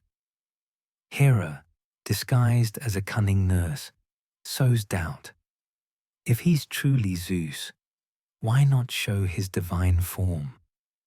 Semele, trusting, asks, and Zeus, bound by oath, reveals his blazing glory, incinerating her instantly. From her ashes, Zeus saves their unborn child, sewing it into his thigh, because apparently divine anatomy doubles as a nursery. Dionysus, god of wine and madness, emerges, his birth a quirky blend of tragedy and thigh-based obstetrics, as noted in Orphic hymns. Historians still argue whether Semele's tale reflects mortal hubris or Hera's cruelty, with some citing Euripides' Bacchae for its psychological depth. These affairs birthed demigods, Heracles, Perseus, Helen, who bridged divine and mortal realms, their lives weaving epic tapestries of heroism and tragedy. Hera's vengeance rarely targets Zeus, Instead, she hounds his lovers and offspring, like Heracles, cursed with madness for his father's sins. Her punishments, banishment, torment, fate's slow erosion, reflect her role as order's enforcer in a chaotic pantheon. Yet she remains Zeus's queen, their bond enduring through obligation or stubbornness, mirroring mortal marriages that weather storms. Zeus's escapades aren't mere gossip, they shape history. His unions produce heroes who slay monsters, found cities, and inspire songs, their divine blood a spark for mortal ambition. Mortals, in turn, build temples to appease Hera, hoping to dodge her wrath, while sailors offer wine to Poseidon for safe passage, a nod to his brother's influence. The gods' flaws, Zeus's lust, Hera's jealousy, make them relatable, their dramas echoing human struggles in temples and hearths. A quirky tidbit from regional cults. Some villages held festivals where women reenacted Hera's vengeance, pelting effigies of Zeus's lovers with figs, less violent than gadflies, but just as pointed. This divine theatre isn't distant, it's intimate. Gods walking among men, whispering to poets, or turning the unlucky into shrubs. Every altar smokes with offerings, every prayer a plea to avoid divine attention. Because in this world, a god's notice is as dangerous as their neglect. As you drift through these scandals, the myth's pulse slows, the gods' quarrels fading to a soft hum, like distant thunder after a storm. Zeus and Hera's eternal dance of betrayal and retribution mirrors mortal loves and grudges, inviting your thoughts to wander into dreams of tangled hearts and starlit escapes. The divine dramas set the stage for mortal tales, where heroes rise under godly whims. Relax in this web of passion and vengeance, where love ignites epics and wrath reshapes fates, carrying you towards slumber's gentle embrace. You step now into the sunlit streets of a fledgling city by the Aegean, where the sea's salt-kissed breeze mingles with the chatter of mortals unsure of their future, their homes humble but hopeful amid rocky hills. The gods, perched on Olympus, turn their gaze here, drawn to a contest that will shape not just a city, but the very soul of civilization. The settlement needs a patron, a divine protector to lend it a name and purpose, and two gods step forward. Poseidon, the earth-shaker with waves in his blood, and Athena, wisdom's champion with a strategist's cool stare. Their rivalry isn't a shouting match, but a test of gifts, a divine pitch to prove who can offer more to humanity's fragile spark. You feel the crowd's anticipation like a collective breath held tight as the gods prepare to bestow their blessings. Poseidon, never one for subtlety, strides into the city square, his trident gleaming like a fisherman's pride. With a dramatic flourish, think a reality TV star unveiling their big moment, he slams his weapon into the rock, splitting the earth. A spring gushes forth, sparkling under the sun, and the crowd gasps, their parched throats imagining relief. But someone takes a sip, and faces twist, salt water, briny as the sea itself. Poseidon, lord of oceans, forgot humans don't drink like dolphins.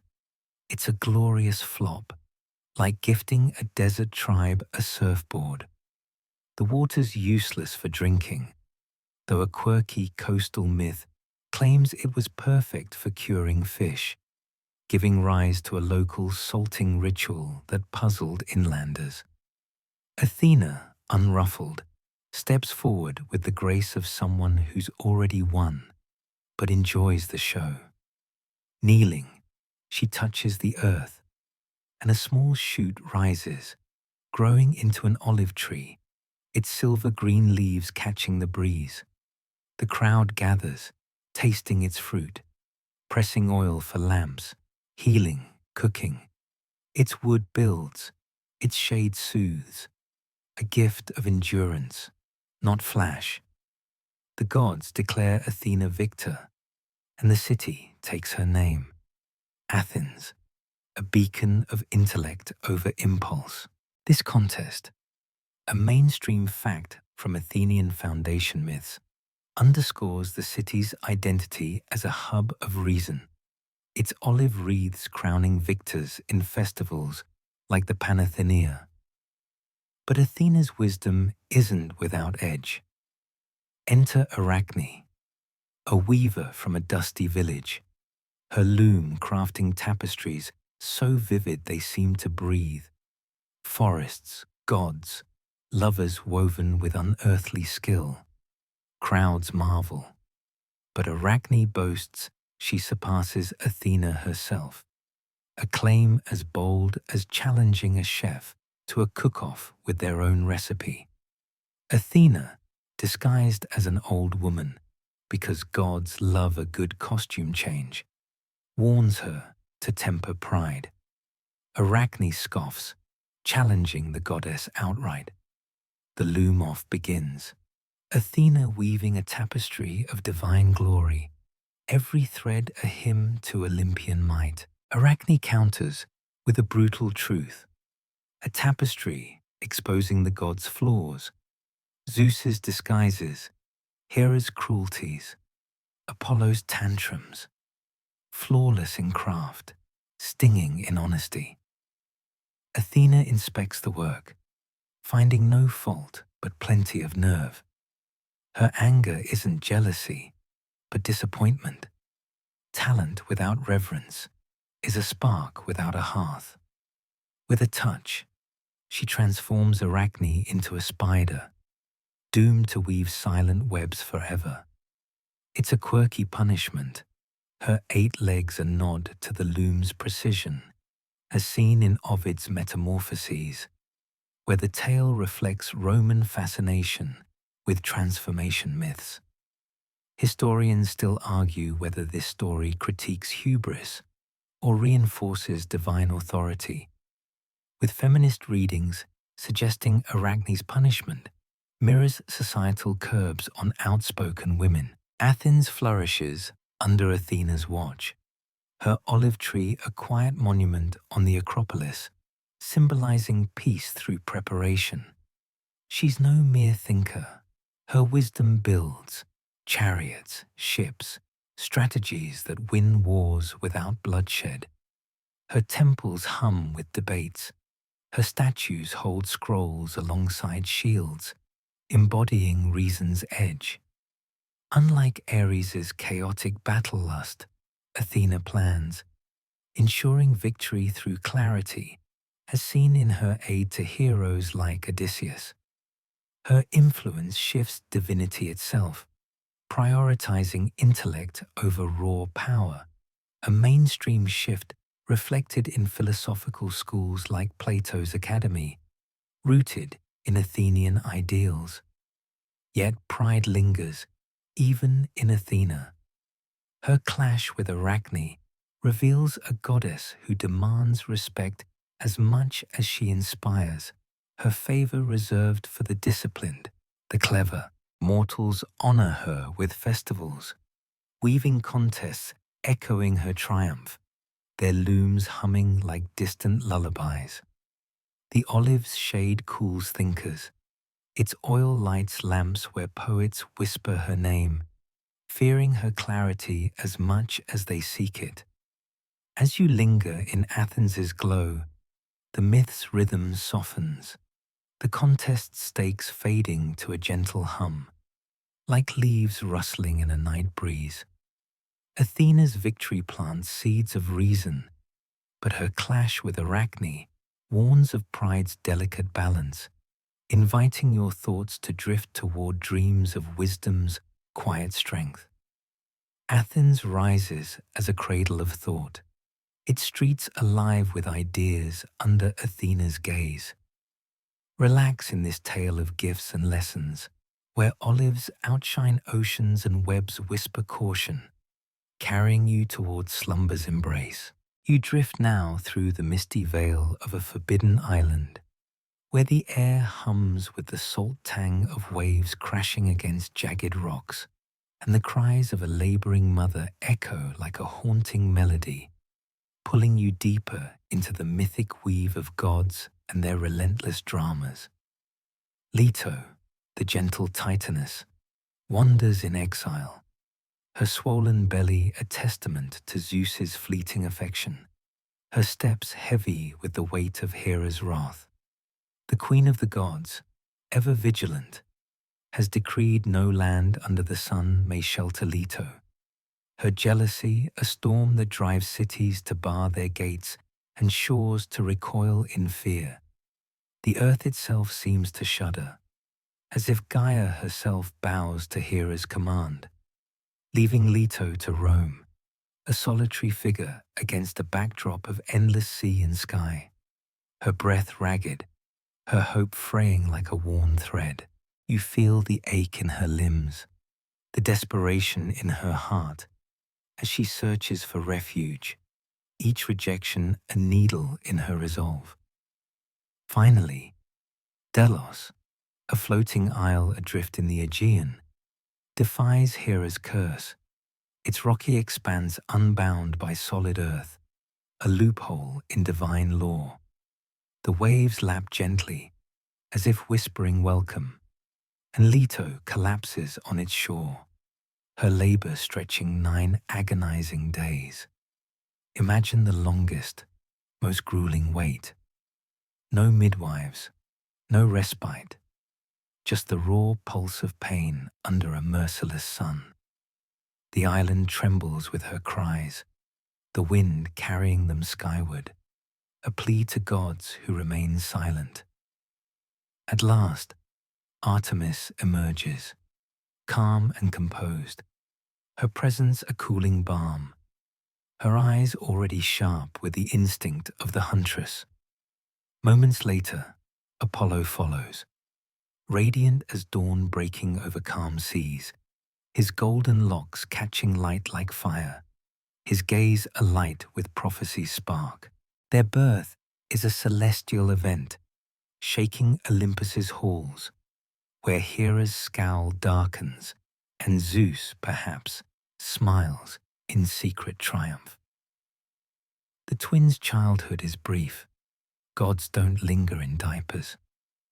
Within hours, they stride into maturity, their divine essence unfolding like petals under starlight. Artemis, bow in hand, claims the moonlit wilds, her hounds pacing at her heels, guarding forests and childbirth with equal ferocity. Apollo, lyre slung over shoulder, masters the sun, music, and oracles, his voice a melody that could charm rivers to pause.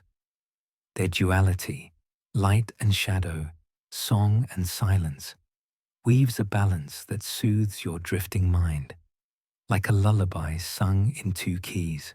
A mainstream fact from the Homeric hymn to Apollo confirms Delphi as his sacred seat, its oracle shaping Greek politics for centuries, as kings and generals sought its cryptic counsel, often leaving more baffled than enlightened. Apollo's first act is vengeance, his heart burning with Leto's suffering. Hera had sent Python, a monstrous serpent, to hound her across lands, its venomous coils a symbol of divine spite. Now, at Parnassus's base, Apollo confronts the beast in its foul lair, where shadows reek of decay and poison drips like a slow curse. Armed with a silver bow forged by Hephaestus, he looses arrows that whistle through the air, each one a piercing accusation. python writhes, scales splintering until it collapses, the valley falling silent. No bird dares chirp where divine blood spills. Apollo cleanses the site, erecting a temple where the Pythia, his priestess, will inhale earth's vapors and speak his truths in riddles. A quirky tidbit from Delphic lore claims the vapors came from Python's decaying body, infusing the oracle with its ancient malice, though modern geologists suggest natural gas fissures as the source. Historians still argue whether the Pythia's trance was divine possession or chemical-induced delirium, with ancient texts split between spiritual and skeptical views. Artemis, fiercely independent, roams untamed forests, her band of maiden huntresses trailing like shadows, their laughter mingling with the rustle of leaves. She protects young girls and wildlife, her bow a promise of swift justice. Actaeon, a young hunter, learns this when he stumbles upon her bathing in a secluded glade. His eyes widen, breath caught, but her glare is faster, transforming him into a stag, his own dogs tearing him apart in a tragic chase. It's not cruelty, but boundary setting, her sanctity inviolable, a mainstream motif in myths where divine privacy is sacred, echoed in Athena's own bath-time defenses. In a quirky Cypriot tale, Artemis once turned a peeping shepherd into a deer whose antlers branched like guilty thoughts, a poetic flourish emphasizing her untouchable autonomy. Apollo's radiance isn't gentle, his light can burn.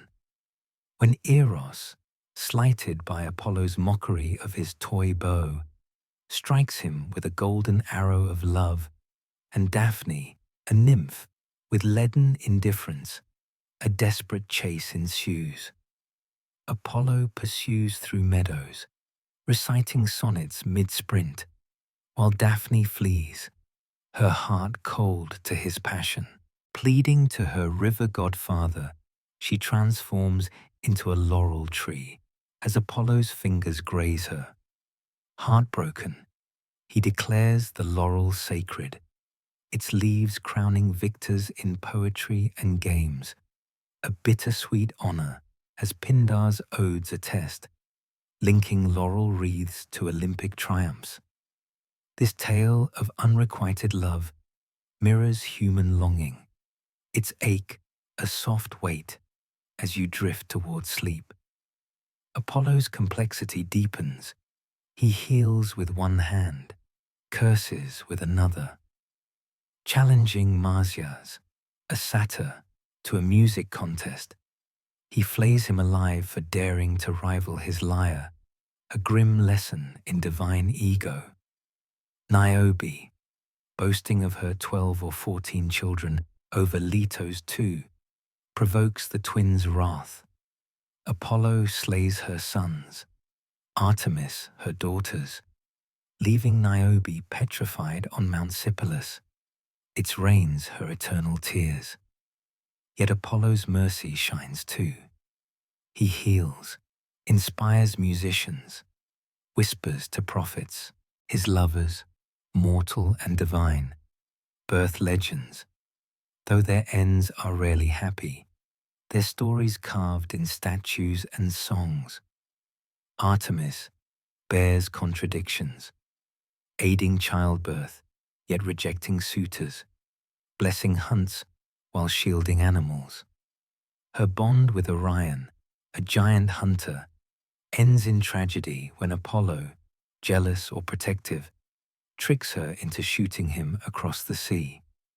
Grief-stricken, she sets him among the stars, a constellation chasing her moon forever. Their sibling bond, unmarred by Olympus's usual betrayals, is a quiet comfort. When one grieves, the other silences. When one triumphs, the other smiles. Temples to Apollo host oracles and arts. Artemis's groves cradle woodland offerings, both revered and feared for their purity of intent and self. As you linger in their tales, the myth's pulse slows, hunts and prophecies fading into a tranquil haze, like moonlight on a still lake. The twins' duality, sun and shadow, grace and vengeance, invites your thoughts to soften. Their stories, a bridge between divine power and human frailty, carrying you toward dreams where arrows fly and lyres sing. You drift now across a world reshaped by divine wrath, where the earth lies heavy with the silence of a golden age faded, its once endless harvest replaced by fields that demand toil and skies that no longer hum with nectar's promise.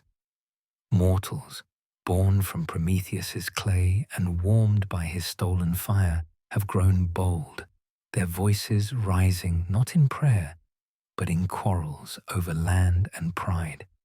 The gods, perched on Olympus, watch with growing unease.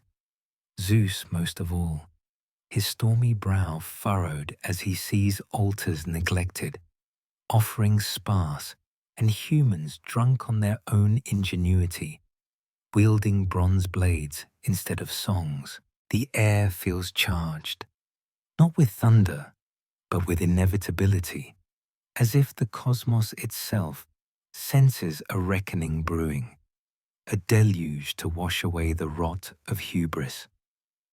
The Golden Age, when men lived like gods without sorrow, has crumbled into silver, then bronze, each era darker, more fractious.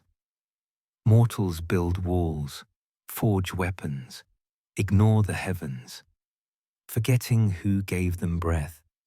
A slight Zeus takes personally. His solution isn't a warning bolt or a stern lecture. He calls on Poseidon, ever eager to flex his trident, and decrees a flood to cleanse the earth. Poseidon obliges, plunging his weapon into the sea's heart, unleashing waves that swallow hills, rivers that burst banks, and rains that fall like grief unending. You imagine the chaos, villages submerged, temples toppling, mortals scrambling up trees only to be swept away, their cries drowned in the roar of water.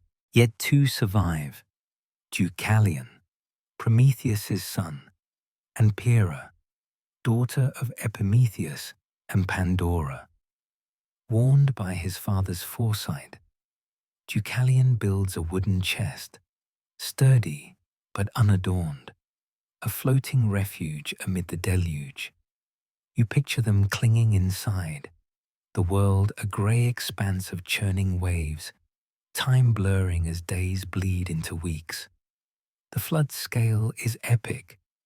A mainstream fact from Ovid's Metamorphoses aligns it with Near Eastern deluge myths, like Gilgamesh's flood, suggesting shared cultural flood narratives across ancient civilizations.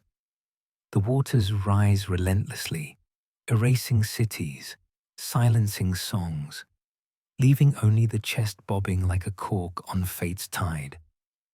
Eventually, the rains falter, the sea retreats, and their chest grounds softly on Mount Parnassus's rocky flank.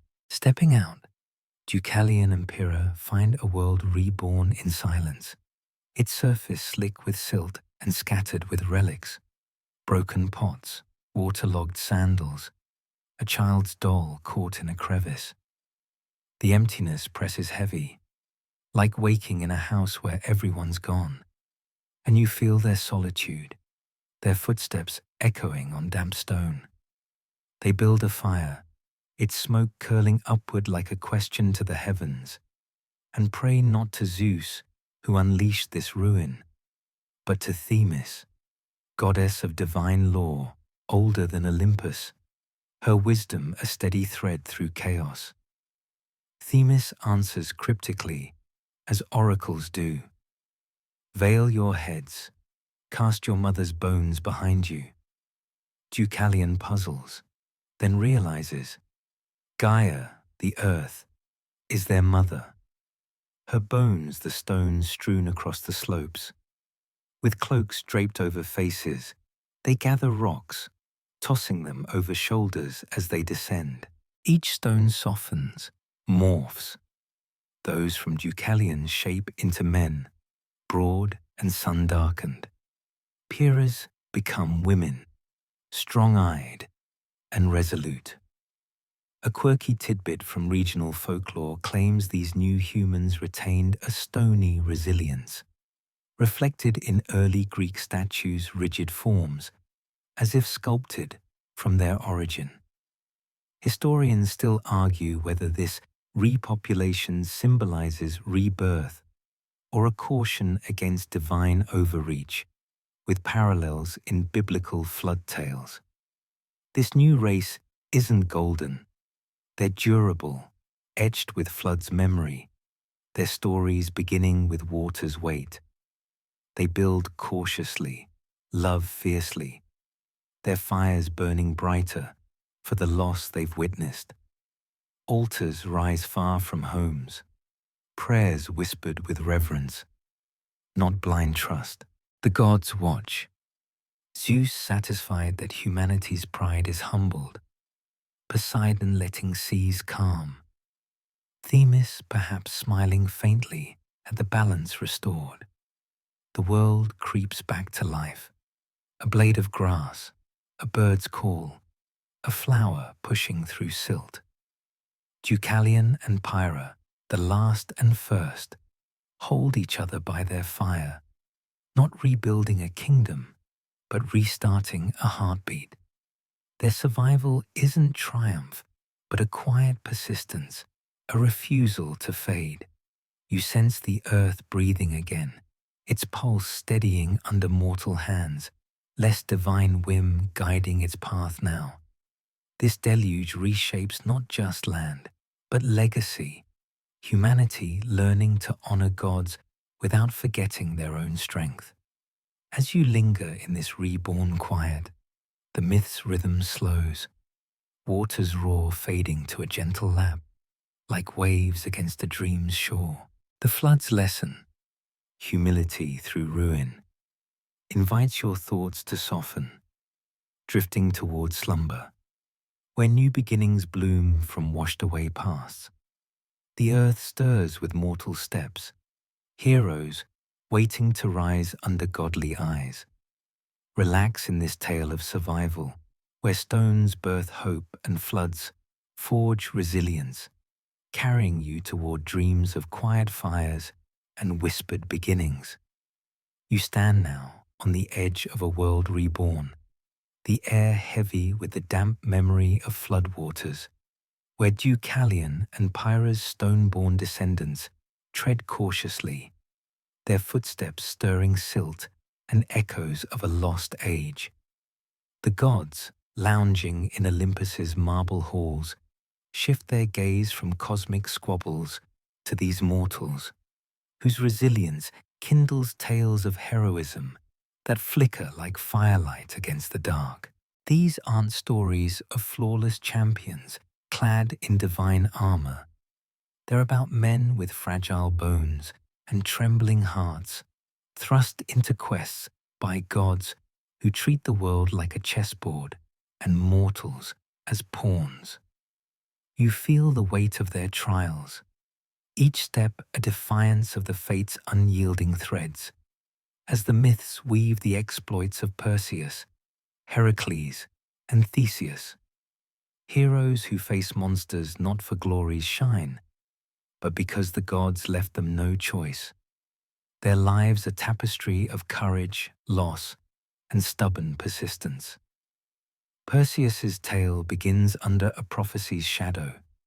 His mother Danae, locked in a bronze tower by her father, Acrisius, terrified of an oracle's warning. Her son will be his doom. Zeus, never one to respect boundaries, literal or otherwise, slips through as golden rain, a seduction method that raises more questions than it answers, and Perseus is born. Cast into the sea in a wooden chest, mother and son drift to an island, raised among fishermen until a local king, lusting for Danae, challenges Perseus to slay Medusa, the Gorgon whose snake-haired gaze turns men to stone. The gods, sensing a saga worth watching, intervene. Hermes lends winged sandals for skyward flight. Hades offers a helm of invisibility. Athena, a polished shield reflecting Medusa's deadly eyes. Perseus, cloaked in shadow, tracks her in a cave, using the shield's mirror to strike, severing her head. From her blood spring, Pegasus, the winged horse, and Chrysaor, a golden giant. A quirky detail from Hesiod's Theogony suggesting severed heads doubled as mythic ecosystems. On his return, Perseus spies Andromeda, chained to a rock as a sea monster's offering. He slays the beast, marries her in a ceremony likely short on snake-themed party favors, and returns triumphant. The prophecy fulfills itself when a stray discus from Perseus's hand fells Acrisius during a game, proving oracles have a cruel sense of humor. A mainstream fact ties this quest to the heroic archetype, with Perseus's exploits shaping later myths like Jason's, as seen in Argonautica texts. Historians still argue whether his journey reflects Mycenaean trade routes, with Gorgon imagery echoing African or Near Eastern art. Heracles, the overbuilt sequel, carries guilt heavier than his lion-skin cloak. Driven mad by Hera, still fuming over Zeus's fling with Alcmene, he kills his family, a tragedy that sets him on 12 labors for redemption. The Nemean lion, its hide impervious to blades, falls to his bare-handed stranglehold. He wears its pelt like a trophy that screams, "Do not mess with me." The Lernaean Hydra, with heads that regrow double, demands cunning. Heracles, with nephew Iolaus, sears stumps to halt regeneration, the stench probably worse than the battle's roar. Other labors test endurance, capturing the swift Ceryneian hind after a year-long chase, diverting rivers to clean Augean stables in a day, dragging Cerberus, Hades' three-headed hound, to sunlight. Each task blends muscle and mind, a mainstream narrative from Euripides' plays showing Heracles as both man and myth, his labors etched into temple reliefs across Greece. Theseus, Athens' pride, starts with an identity quest, finding his father Aegeus' sword and sandals under a boulder. Clearing bandits en route to Athens, he builds a reputation sharper than his blade. His defining feat is the Minotaur, Crete's bullman devouring Athenian youths in a labyrinth. Ariadne, Minos' daughter, gives him a sword and thread to navigate the maze's twists. Theseus slays the beast with precise strikes, escapes by thread's guide, but abandons Ariadne on an island, a move myths gloss over with awkward haste. Forgetting to swap black sails for white, he signals his death to Aegeus, who leaps into the sea, naming it Aegean. A quirky Boeotian tale claims Theseus once wrestled a bandit while nursing a hangover, a humanizing touch absent from grand epics. These heroes aren't perfect. Perseus kills by accident, Heracles by madness, Theseus by forgetfulness. Their greatness lies in persistence, facing impossible odds with borrowed tools, guilt, or cunning. A mainstream fact from archaeological finds shows hero cults venerating them at shrines, their tales shaping Greek identity. Historians still argue whether these stories encode historical wars or purely moral lessons, with parallels in Hittite hero myths. Their costs, loved ones lost, promises broken, linger longer than victories, whispered by firesides as cautionary songs. As the myth's rhythm slows, their trials fade like echoes in a labyrinth, inviting your mind to soften. Heroes rise and fall under godly whims, their flaws mirroring ours. Fear, grief, the choice to keep going. Let swords clash and monsters' roars dissolve into a gentle hum, carrying you toward dreams where courage meets quiet. The fates spin on, Clotho weaving life, Lachesis measuring, Atropos cutting, binding even gods to destiny's thread. Love tangles it further. Narcissus, cursed by Nemesis, loves his reflection until he withers into a flower. Echo, silenced by Hera, fades to a voice echoing others' words. Pygmalion carves Galatea, his stone love animated by Aphrodite, a wistful wish answered. These tales, human and flawed, reflect our hearts. Longing, loss, hope's flicker. As Olympus's glow dims, heroes' blades rest, fate's spindle slows. Sleep now, traveler. No monsters tonight, only silence. Stars turning overhead, myths settling into a whisper, guiding you to dreams where threads weave softly and courage blooms in quiet corners.